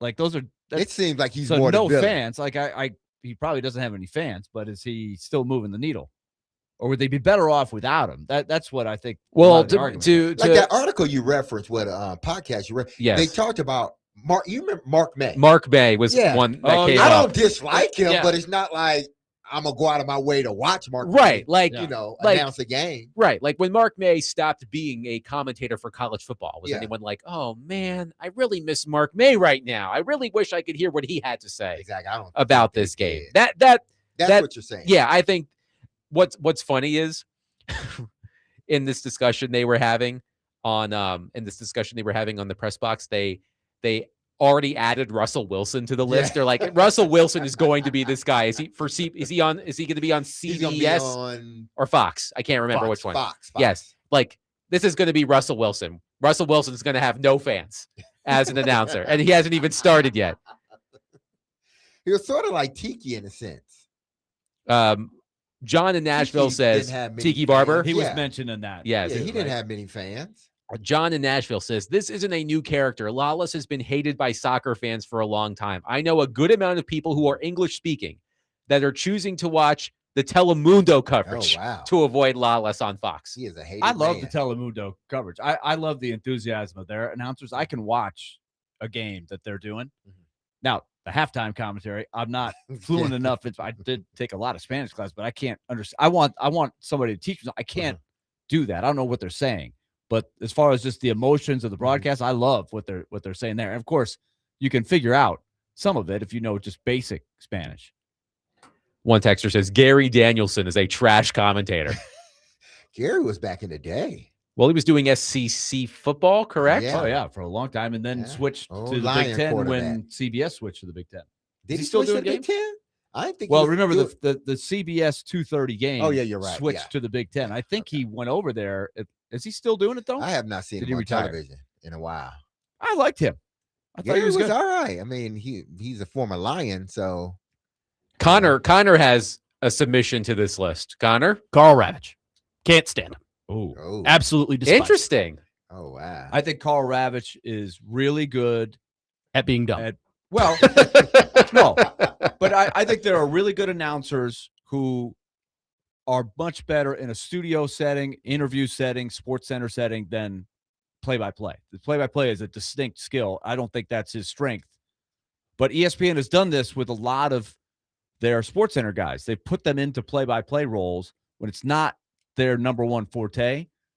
but they're just in the ESPN family. I think they do it probably more than any other network. I will give you an example of that doesn't work. John Buchagras. John I think that's a good Buchagras example. calling play-by-play for the NHL. I don't love him as a And play-by-play. I agree. And there is nobody that loves and is more enthusiastic about hockey, college hockey or NHL hockey, but it's just not his number Right. one strength. But he is so, I think, beloved in the ESPN family. They're like, we got to let him do some games. Bill Walton was another one.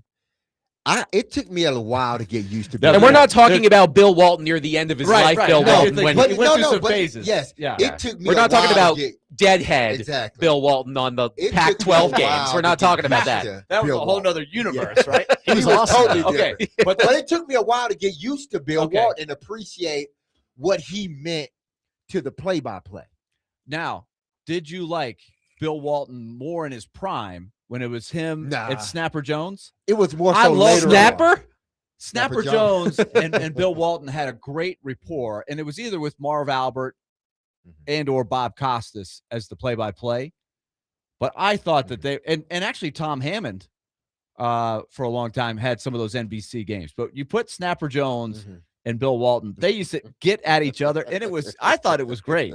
And it didn't go off the rails let's be honest. The older Bill Walton doing the Pac-12 that was the games, funnier Bill it Walton. was crazy to watch as Yes. a change of pace, but if you wanted to watch the game, I mean, you just knew he was just going to go all over the place. One texter says, Lawless is like the owner at the hipster record shop that only listens to vinyl and rips any mainstream group. So the hatred for Lawless is out there. I Yeah. do want to take a moment, though, to just single something out. We spent a lot of time last week. We had a lot of fun talking about the Scottish soccer fans taking over Boston, drinking all of the beer. The Scottish soccer fans have moved on. I believe they are in Miami now, if memory serves. The Boston Globe took out a full-page ad Yes. to thank the Scottish soccer fans. Dear Tartan Army, you came for the World Cup, but gave us something more. For a week, you turned train stations into sing-alongs, Fenway into a football ground, and an ordinary June into something we'll be talking about for years. Boston has hosted championships, parades, and celebrations of every kind, but we've never hosted guests quite like you all. Thank you for the laughter, the bagpipes, and the memories. The World Cup will move on, so will the songs, but we'll never forget the joy you brought to our city. Well, don't we think that having the World Cup here, that's the thing that's jumping out in our everyday life that is so much bigger than the soccer, right? Like my world, of course, is baseball. I'm always watching baseball, and I couldn't tell you how many broadcasts I've been watching where they say, "Well, here's a group of people from so and so country. The World Cup is down the street. They're going to be playing." Man, aren't they having fun? Boy, aren't they bringing so much joy to like. You cannot not feel the impact about these fans that are over here. It's hilarious. It's awesome. 615-737-1025. The U.S. men's national team has one game left before the knockout stage.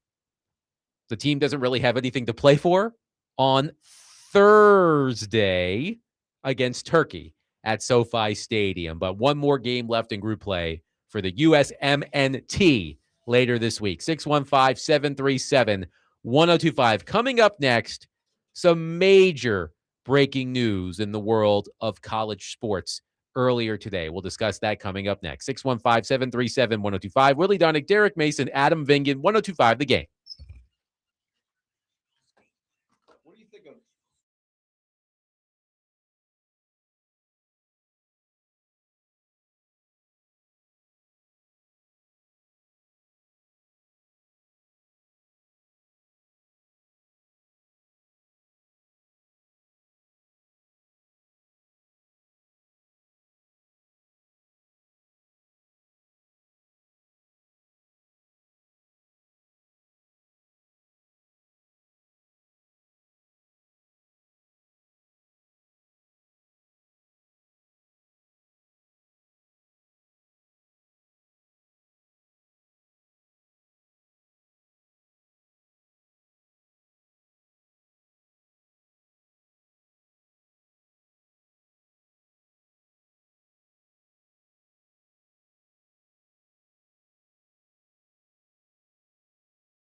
DMase, Vingan, and Donick, 1025 The Game. Willy Donick, Derek Mason, Adam Vingan, and Connor Newt here with you.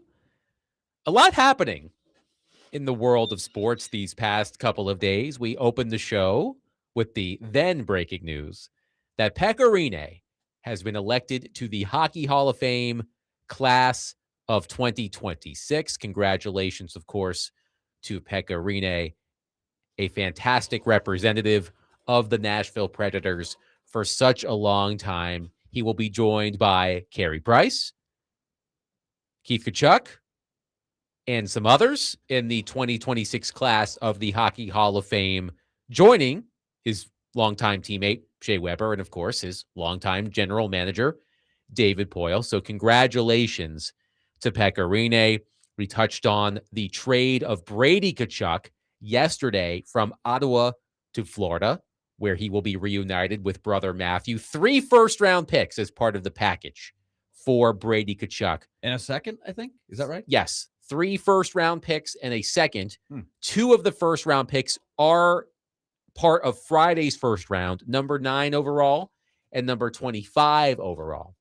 But the major breaking news today in the world of college sports, national championship winning Michigan basketball coach Dusty May is finalizing a deal to take over the Dallas Mavericks. He is the first college head coach to take an NBA job since former Michigan coach John Beilein took the Cavs job in 2019. And that famously did not. Did not. The last coach to leave college immediately after winning a national title was Larry Brown in 1988. Billy Donovan. Part of it was because there was some probation coming down the road for Kansas. And Billy Donovan was the most recent NCAA title-winning coach to leave for the NBA in 2015, of course, leading Florida to back-to-back championships about a decade ago. And from all of the reporting I've read, it sounds like a lot of coaches in college basketball and in college football, just the constant roster rebuilding and the time demands of being a college coach. Dusty May barely was able to enjoy the Wolverines winning the national title because he had to immediately start planning for this coming season. And I guess that played a significant factor in him bolting for the NBA. And I wonder, Willie, what this means in the grand scheme, that a national title winning coach decided, you know what? I don't want to do this anymore, and bolted for the NBA, where life is a little bit easier in the offseason. I can remember Mark Byington was doing an interview with somebody. I think it might have been Steve Lehman for Channel 5 in the wake of Vanderbilt going to the NCAA tournament. And I think Steve just kind of had a throw-in line somewhere in there, just, to lighten the mood, saying, hey, you'll sleep in April, right, when it's all over. And he said, well, that's when the portal opens, so I don't think you can sleep until May. But I do think that is weighing on a lot of college coaches, not just basketball, but maybe basketball more intensely because of each spot on the roster. And DMase brought this up earlier today when we were off the air. Every spot is so big, and you've got every guy looking around going, where do I fit? And so the weight on the college coach to try to reshape the roster every year, even when you're doing well, has got to be driving people insane. Yeah, I mean, this is, and I'm surprised that, well, it may happen, because I asked you guys this question before the show when we were discussing it. I wonder if other college coaches, if given the opportunity, would they opt out to go to the NBA?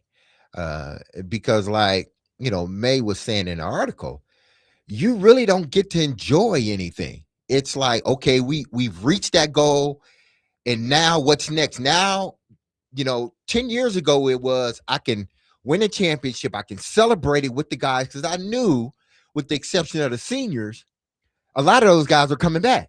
So it wasn't like you were trying to recruit those guys, and there was no portal with NIL and all this other stuff. So you had time to sit and enjoy your team. They even talked about in the article where no longer are teams having their banners raised the next following season. They're having it done days after they win a championship. Why? Because they know the roster will look significantly different the next following season. So how do you look raising the banner when out of the 12 guys, only 2 or 3 guys were on the roster or even playing? So it has changed everything. But it's not like Mayer's complaining in this, because he understands, hey, listen, this is what we agreed to.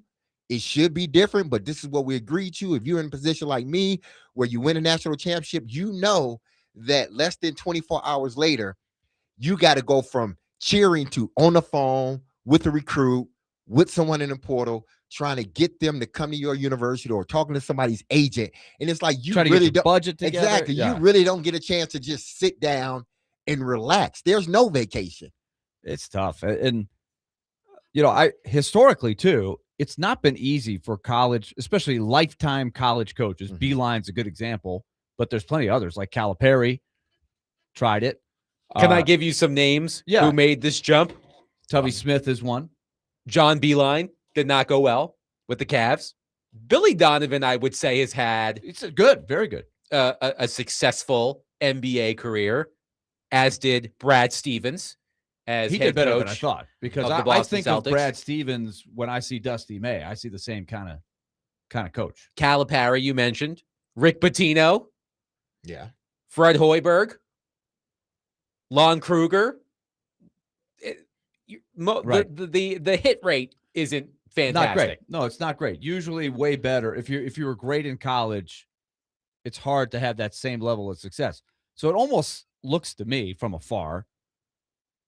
And by the way, Vanderbilt was very interested in Dusty May when he was at Florida Atlantic, and and he chose Michigan, and Vanderbilt got Byington. They were in the same coaching cycle, right?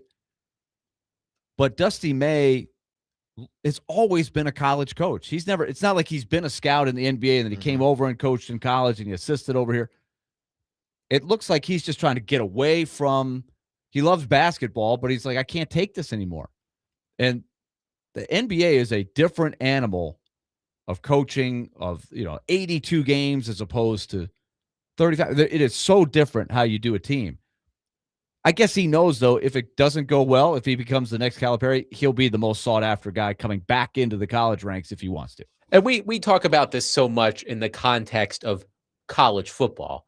We sometimes forget about college basketball.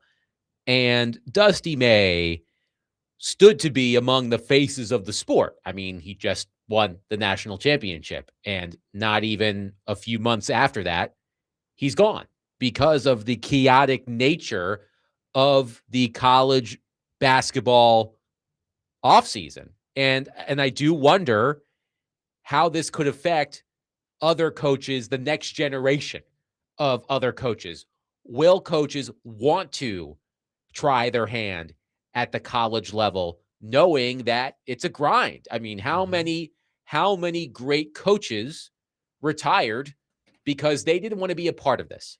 Roy Williams, Mike Krzyzewski, Jay Wright. Like Jay Wright is the biggest example because he was the youngest of that group, right? So he came out and said as much. And we've seen it in college football as well. Nick Saban, right, among others, didn't want to do this anymore. Didn't want to have to deal with the year-round difficulties, the details, whatever you want to say. So I do wonder what, like, the bigger picture, what this move should indicate to college basketball. That Dusty May, the national championship winning coach, is 2.5 months later, already out the door. And not trying to get out ahead of the posse or anything like that. Like, he is at the top of his yes. profession. But DMase, I will throw this at you. I remember a great interview we did with Rick Neuheisel at the SEC Media Days, right when this was starting to become a thing.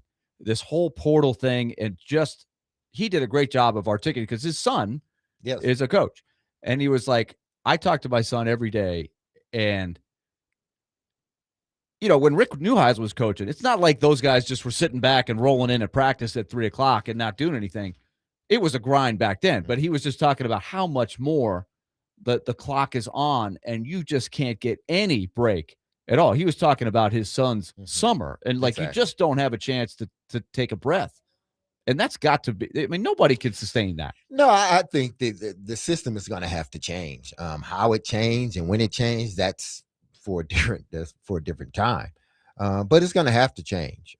I can't see there's going to be some flood of college coaches leaving a game, whether to be a head coach or an assistant coach. I can't see that happen. I just think even with all the chaos that is happening in college sports, I think there are a lot of coaches that truly love it and they sort of navigate through it or find a new way to coach or a new way to approach their team.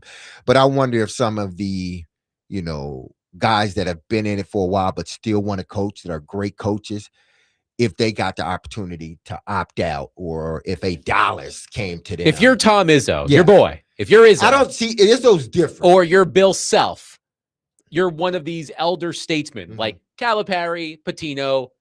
They were in college. Yeah. They went to the NBA. They tried it, came back, right? Yeah. To Willy's point, if it doesn't work out for Dusty May in the NBA, tons of college Just teams. take that hat, toss it in the Right. ring. and he'll Yeah, get a he can playoff come back to vote. college and start off right where he left. But like, off. I'm Start off thinking right about lifers like Uh-huh. Izzo and Self. Those are the two that come to mind. Tell me if I'm missing somebody else obvious. But like, I mean, Izzo What has about Rick Barnes? Rick Barnes. I mean, Sure. Izzo has definitely resisted overtures Yes. from the NBA in the past. Do you think twice about? I mean, Izzo's probably too far gone at this point. He's in it. He's closer to retirement. But like, I do wonder about the overall impact that this could have. I mean, we're talking about college basketball, but we talk about this in college football as well. I think in basketball, it may be a little bit more stressful, and I say that because the rosters are so much smaller, Yes. and in football you got 50 some guys, 60 some guys. Okay, if one of the guys leave, either somebody's right behind him ready to go, or that freshman, it's easier to replace. In basketball, I'm not sure, so their job become increasingly difficult because the one and done, the transfers coming from everywhere else, and then the guys that are trying to get the extra year of eligibility. So all this stuff that and everything is so time crunched. And if you're not energetic and in it, you may look to, or you don't want to have to deal with all of the chaos that goes on. You may look to go to the NBA, even, and I'm not saying that the NBA is any easier, but there are things that if I sign a guy to a 3-year contract, he's on my team. Right. I don't have to re-recruit him. Right. So it's just a different kind of stress. Exactly. Right. There's things he's running away from that he's like, boy, I can't do that anymore. Just turning my whole roster over. But there will be a new set of challenges in the NBA. The thing about the college basketball that I think about is in football, a coach has got to manage a roster of like 100 players, and that's got to be really tough with all the turnover. But at least you know where the players are coming from, right? You've got a pool of players. They're all in the USA. In the NBA, they're still trying to figure out, can I bring a guy over from Europe? Can I take a guy that wants to go into the NBA draft and doesn't get drafted? Can he come back? All of these things that are fluent right now are fluid, and you're not quite sure what the rule is now, let alone what it's going to be in another year or two. And you're trying to build a roster on top of all the other challenges that all the other sports have. I don't know how they do it. It's just a lot. And we'll see how Dusty May does. He now has the opportunity to coach Cooper Flagg, and the Mavericks have an interesting team.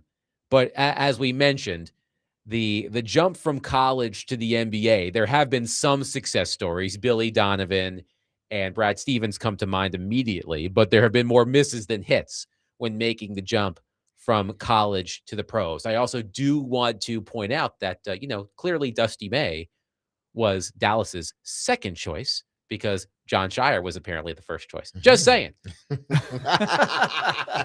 And, you know, how would you have felt if John Shire bad? He wouldn't win a big one, I'll tell you that one. Well, John Shire is not a perfect coach by any stretch of the imagination, but he knows better. He knows where his bread is buttered. I mean, he coached Cooper Flagg, so there's the obvious connection. But anyway, 615-737-1025. Your thoughts on Dusty May bolting from Michigan to the Mavericks and what that means, once again, in the landscape of college basketball and college sports. 615-737-1025. Coming up next, I want to get back into something we discussed earlier today about the Kryshak trade and the Predators. We'll do that coming up next. 615-737-1025. Willy Donick, Derek Mason, Adam Vingan, 1025 The Game.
DMase, Vingan, and Donick 1025. The game, Willy Donick, Derek Mason, Adam Vingan. I'm in charge of the music today. The theme has been my favorite tracks from the Tony Hawk's Pro Skater 1 and 2 soundtracks. I don't know why I was feeling nostalgic for Tony Hawk's Pro Skater this weekend. Maybe it's because it was Father's Day and I was thinking back to my youth. By the way, my date with my son, my wife was also there. Okay. My date with my son and my wife to Toy Story 5 was a smashing success. That's good. We had a great time. It wasn't the greatest installment in the Toy Story series, but it was a solid movie, you know. What would you like? B, C? I'd give it 3 out of 4 stars. Okay, that's not bad. That's a good rating. That's a good rating. Yeah. Yeah, it wasn't bad. I mean, Rotten Tomatoes, 3 out of 5, 3 out of 4. That's good. When you have, and I'm sure many of you can relate. I'm sure the two of you can relate as well. When you have a young child, just getting through the movie is a win in and of itself. Arlo sat for the entire movie. We bought a special Toy Story popcorn tin, which came with unlimited popcorn for that day.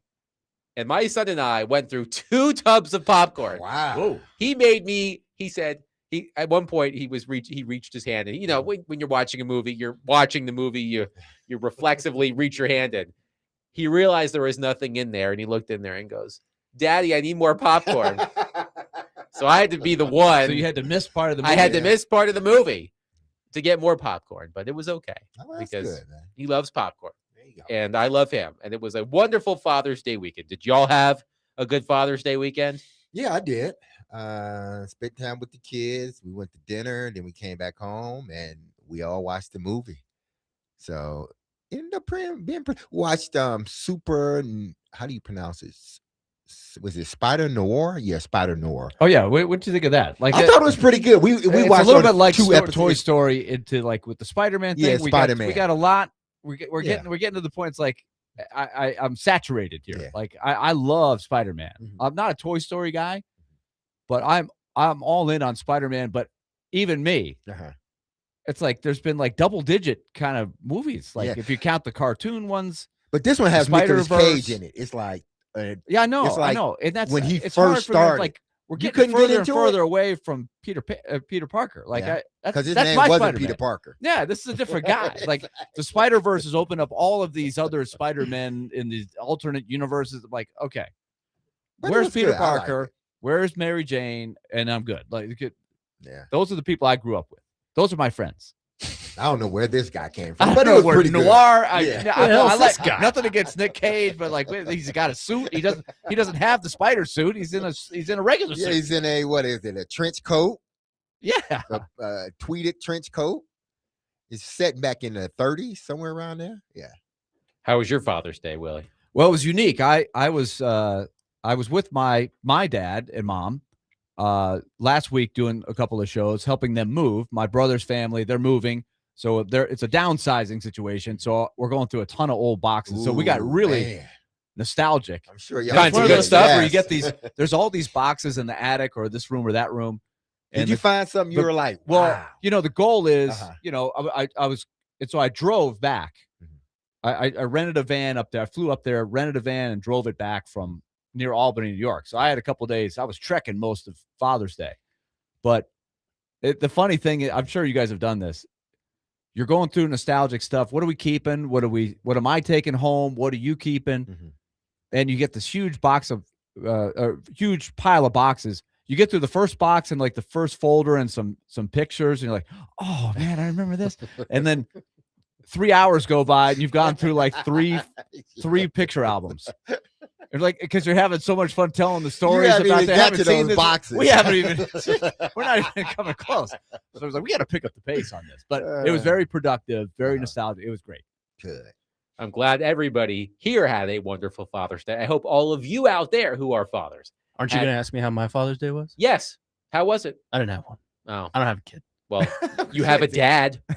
His was good. Okay. I think. Did you do something nice for him? He was working all day. But I bought him a nice little Lego set. And a Lego set? Yeah, Is your dad into Legos? he is. That's awesome. Yeah, We we all you are. were joking for a second. It's like a Lego set. No, I'm serious. I got him a nice little Darth Vader and just left him alone. Now, how many pieces is this set? 800? Oh my God.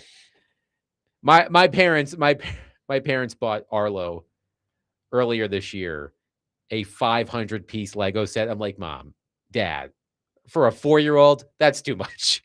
Because you think he's helping putting that together? No, Daddy. Yeah. Daddy's putting together And that's why they bought it. Yes, Daddy's putting together the 500-piece Lego set. That's not relaxing for you? Not when your son is like, is it done yet? Is it done yet? Daddy, are you finished yet? No, it's not relaxing at all. It's actually quite stressful. So I hope your dad enjoyed his 800-piece Darth Vader Lego set. Speaking of Father's Day, a blockbuster trade in the NHL on Father's Day. The Kryshak brothers, Brady and Matthew, reunited in Florida as the Ottawa Senators trade Brady to Florida. 3 first-round picks and a second-round pick coming the other way. And our friend Elliot Freeman reported yesterday that Brady Kryshak, I believe, had a no-movement clause, and he gave the Senators 4 teams he would be willing to be traded to. Ultimately, we all knew it was going to be Florida, but he gave him a list. Carolina, Florida, Minnesota, and Vegas. And I'm like, why does that list sound familiar? It's because a couple of weeks ago, when Dylan Larkin requested the trade from Detroit, his list reportedly was Florida, Minnesota, and Vegas. Do they got the same agent? Well, a lot of these Team USA guys are From the clearly development team. Do you remember the iconic photo of LeBron James, Dwayne Wade, and I think Carmelo? No, and Dwayne Wade. No, was it Chris Paul. Chris Paul, Dwayne Wade, Carmelo. and whoever. The It was all banana 4 of boat. them. Remember It was all the 4 of them. Yes. It was all 4 of them. Remember the banana boat picture? Mhm. That's what this feels like. It's like all of the Team USA superstars are trying to create a super team of sorts, which is harder to do in the NHL, of course, but it feels like my point is this. Florida and Vegas, clearly the Panthers won 2 consecutive Stanley Cup championships, not this past season, but the previous 2 seasons. Vegas was in the Stanley Cup final this past season, won the Stanley Cup final in 2023. Those teams are winning.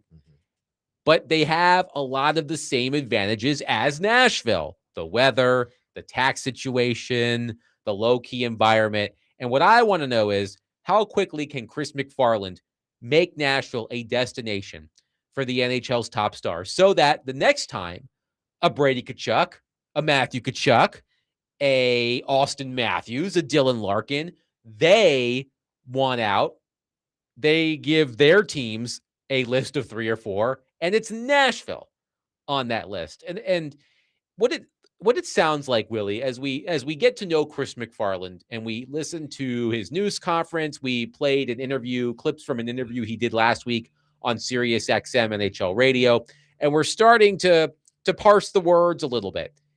And it really does sound like McFarland this offseason into the beginning of next season. It doesn't seem like he's going to do anything bold right off the bat. He's on a fact-finding mission.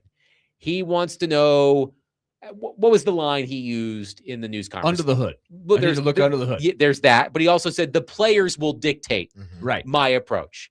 I think he wants to see how next season starts. And I think that will really give him a blueprint of sorts on how to approach this.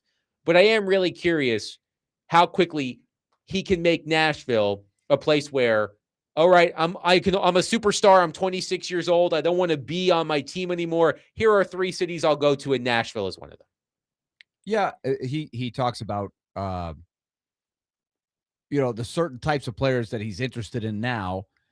And Ross Colton certainly fits the mold, where it's a guy that's not going to make headlines across the league, but you don't give up much. You use some of the enormous draft capital that you have. You have plenty left over, and you bring in a guy that upgrades your overall roster. I think if he can hit another couple of those types of guys, either through trades or maybe some bargain free agency. And the free agency is going to be so unique, which is why a lot of people are expecting more fireworks this week.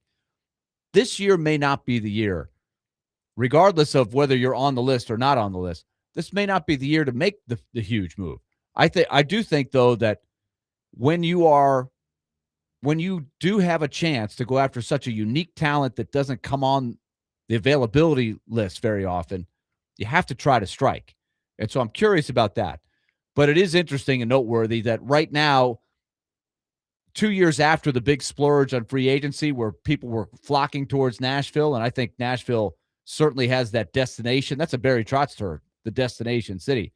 Right now, it is not being viewed that way of this unique use of, this unique list of USA players. Well, I think he said it earlier during this press conference. He said, his first question was, do you want to just high five because you get into the playoffs, or do you want to be a perennial winner? Until, at least when you're talking about, guys like Kryshak, having 3 or 4 teams that they want to go to, and adding in Nashville as one of those 3, or even possibly the 5th team, you got to start winning. You got to start showing people that you are on the right track, that, you're putting together a winning team, a team that they see they can be part of and enhance it. And with a younger team, not just a bunch of older guys. And until you do that, until you show, and I'm just talking about veteran guys that have been in the, because, when it comes to hockey, a guy could be in the league 10 years and he's only 27, 28 years old. So if I've been in the league for 10 years, I'm 27, 28, and I haven't won, I'm looking to go to someone that's on the fast track of winning, someone that has proven they know how to put together a winning team. And not to say that McFarland doesn't, but the Predators haven't been winning at that capacity in recent years. I've also been thinking about something recently, Willie, and go with me here. You tell me if I'm off base.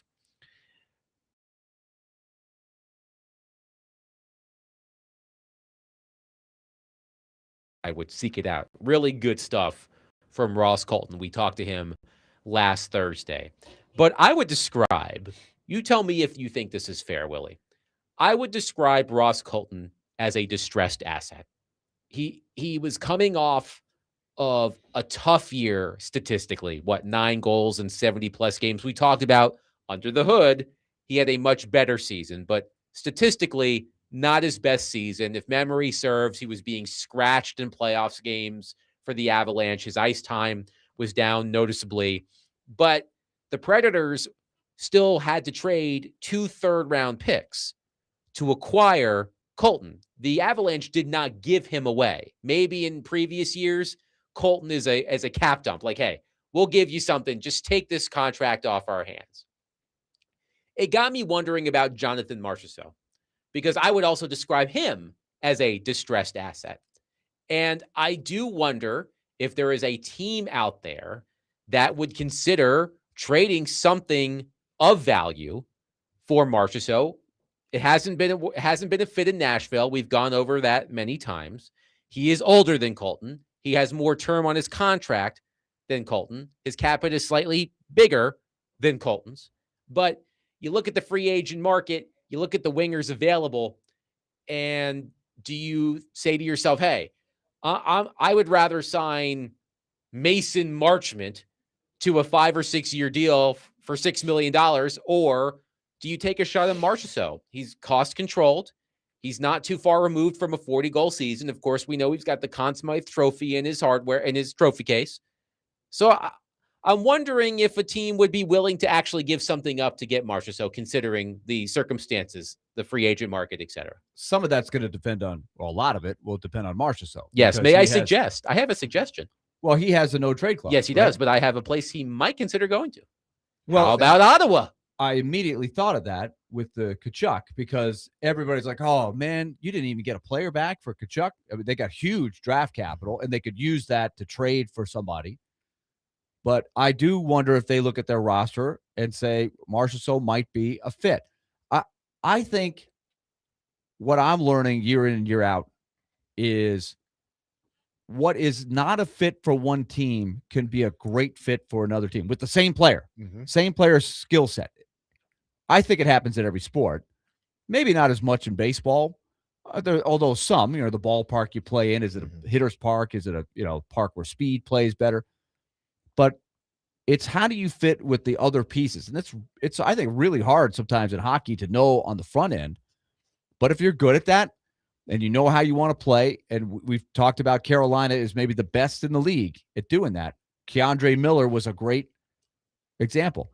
It does give you an idea that somebody out there might see Marshall. So he's just a fish out of water in Nashville. He doesn't have the right. And Barry Trotz said this over and over. Yes, he and did. over. I was just about to we say just that. don't have the right guys playing with him. If he goes somewhere else with the right players, he'll go right back to doing what he's been doing. So, and if you're the Senators and you just lost a top 6 winger, you've got Tim Stützle at center, you've got Dylan Cousins at center, better centers than he has in Nashville. Marchessault has in Nashville because he never really played with Ryan O'Reilly, right? Like Barry Trotz would always say, all of the players are clamoring to play with Ryan O'Reilly. We only have 2 wing spots on each side of Ryan O'Reilly.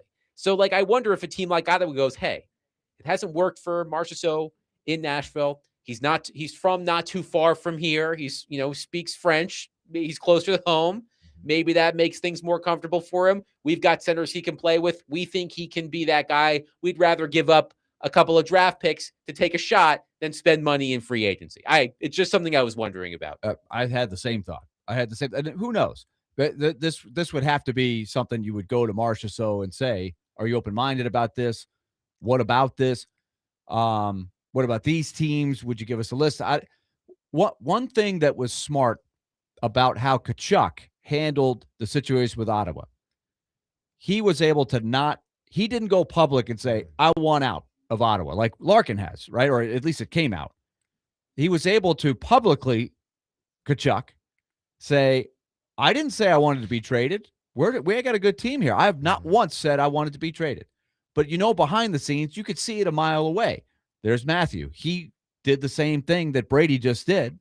But Kryshak was smart enough to not have it public where he put Ottawa behind the 8 ball. He gave Ottawa a chance behind the scenes to work the deal. And so who knows what's going on behind the scenes with other players that might have that leverage or that no trade clause that would have them have a say in whether they're traded or not. 615-737-1025. We'll take your thoughts on the Predators. I do want to confirm because I totally botched it. Yes, it was LeBron, Carmelo, Chris Paul, and Dwayne Wade on the Banana Boat. If you don't know what I'm talking about, search Banana Boat NBA. It's a fabulous photo. It's a fabulous photo. 615-737-1025. We'll wrap up the show coming up next. Willy Donick, Derek Mason, Adam Bingen, 1025 The Game.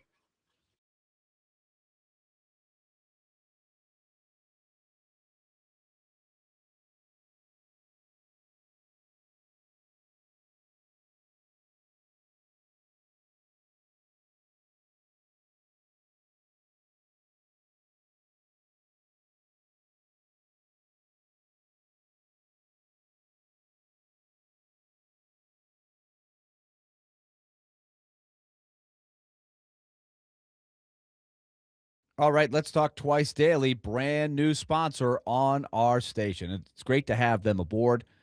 And what we've been talking about a lot with them is introducing their Twice Daily Rewards program. And it unlocks special discounts for you, the customer. You get savings. You get to enter the sweepstakes. You get a whole lot of great benefits. So it pays to be a member with Twice Daily. You're going to earn points and save money with every visit you make to the store. So if you're looking for convenience, Twice Daily is going to have you covered. I use the example a lot of your day's going crazy. It's just a great place to go out and get the hot dogs, get the pizza. They've got all of that stuff ready to go. So if you're having one of those days and you're a rewards member at Twice Daily, you're going to save money and you're going to have that convenience in your lap. It's called Twice Daily. Get by, get rewarded. Join that Twice Daily Rewards program. Twice Daily, fresh all day.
DMase, Vingan and Donick, 1025. The Game. Willie Donick, Derek Mason, Adam Vingan here with you.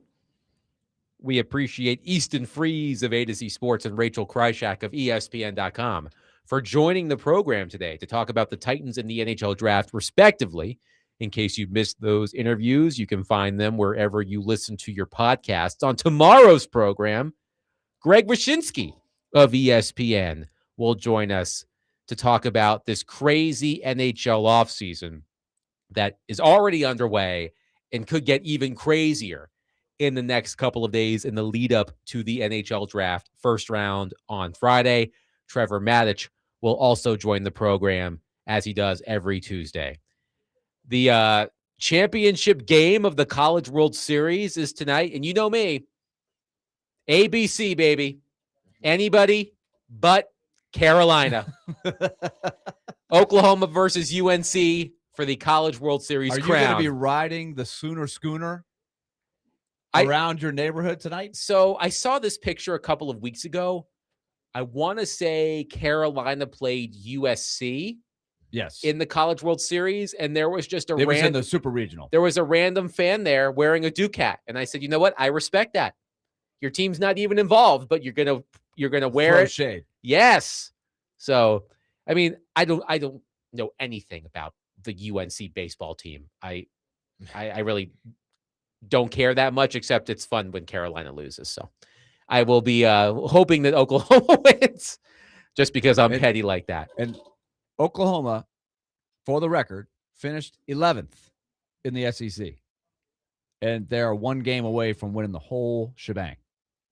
It just shows you how deep that league is. It's really weird that Vanderbilt wasn't in the College World Series. I know. Like that.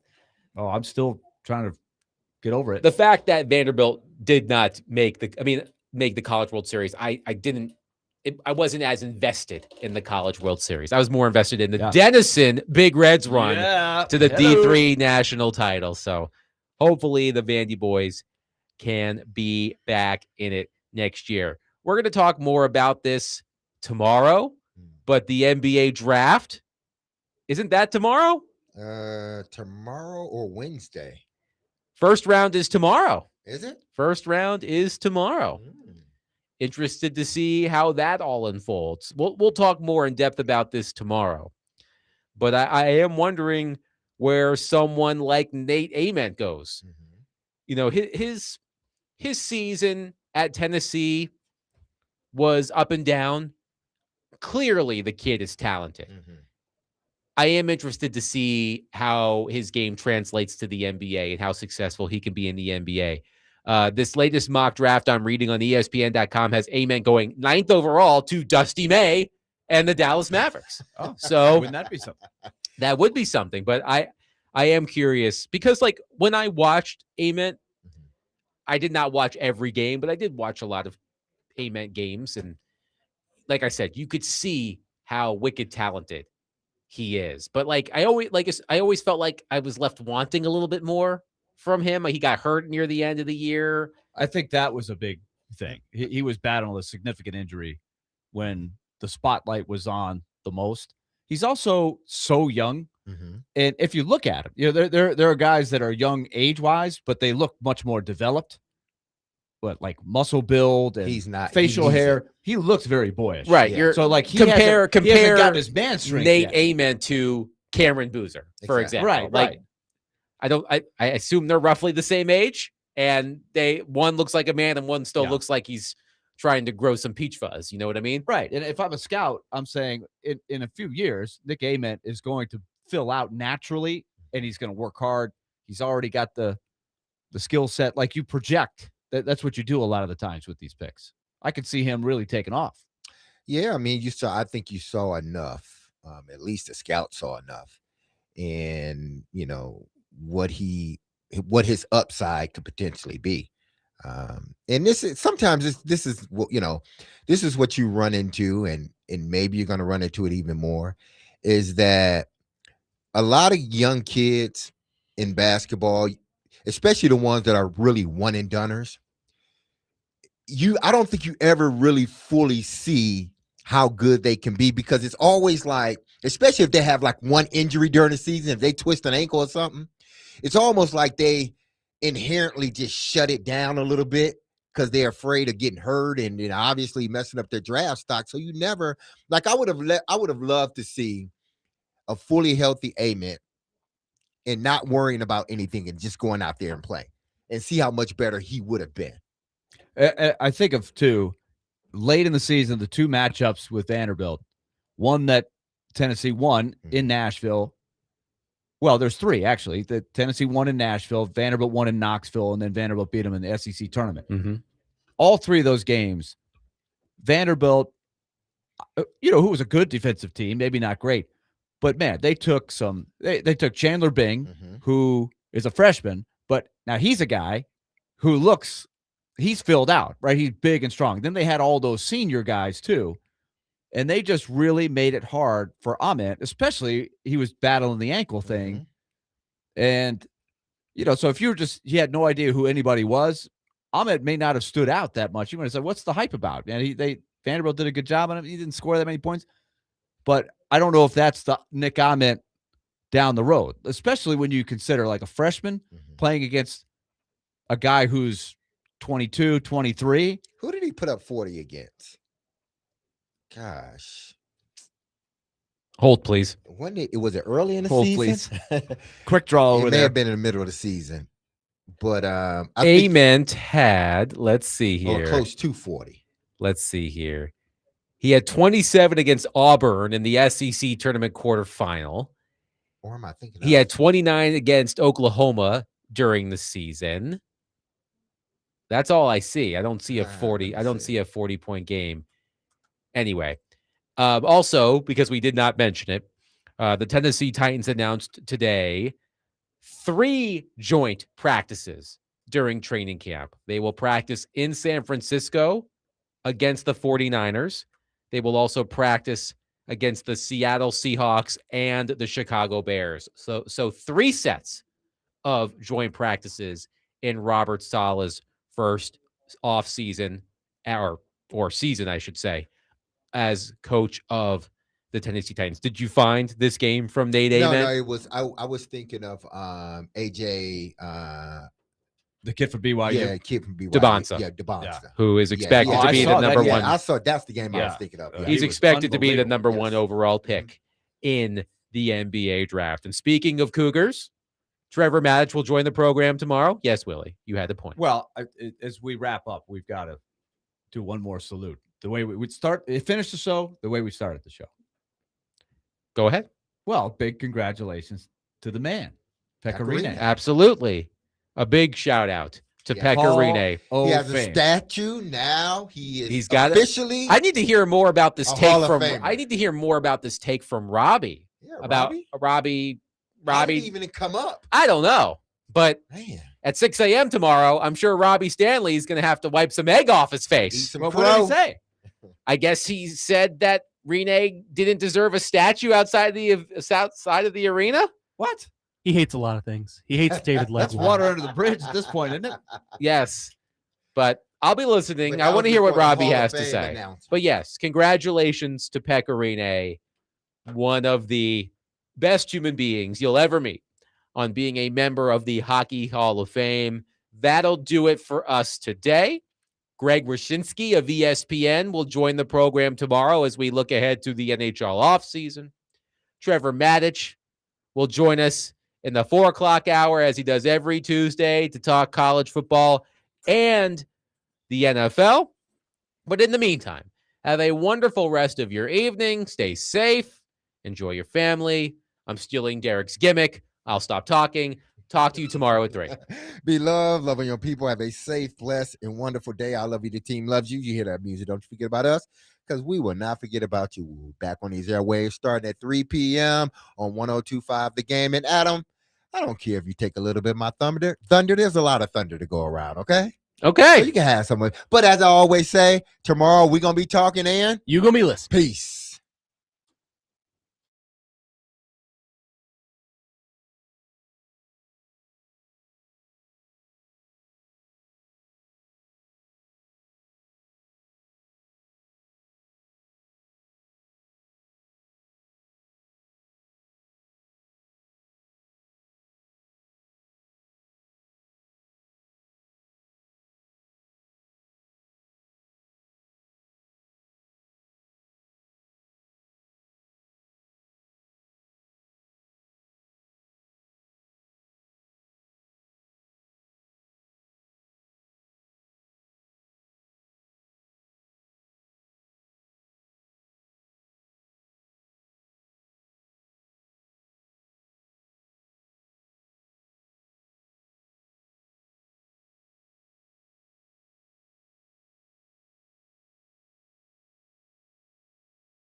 Okay, test. We ready? Lee Company has always believed that staying ahead of the problem is better than dealing with them after they happen. Try that again. 3, 2, 1. Lee Company has always believed that staying ahead of the problem is much better than dealing with the problem after it happens. I'm Willy Donick, and that's why Lee Company Plus membership is the perfect plan for me. And boy, did it come in handy during that ice storm last winter. For as little as $14 a month, you'll receive 4 annual visits to keep your heating, air conditioning, plumbing, and electrical systems running at their best. Plus, this is the key. Members get 20% off repairs and priority service when they need it. And during the ice storm, I needed it. It's an easy way to protect your home, save money, and enjoy a little more peace of mind. Learn more at leecompany.com/plus. That's leecompany.com/plus. Lee Company, all you need.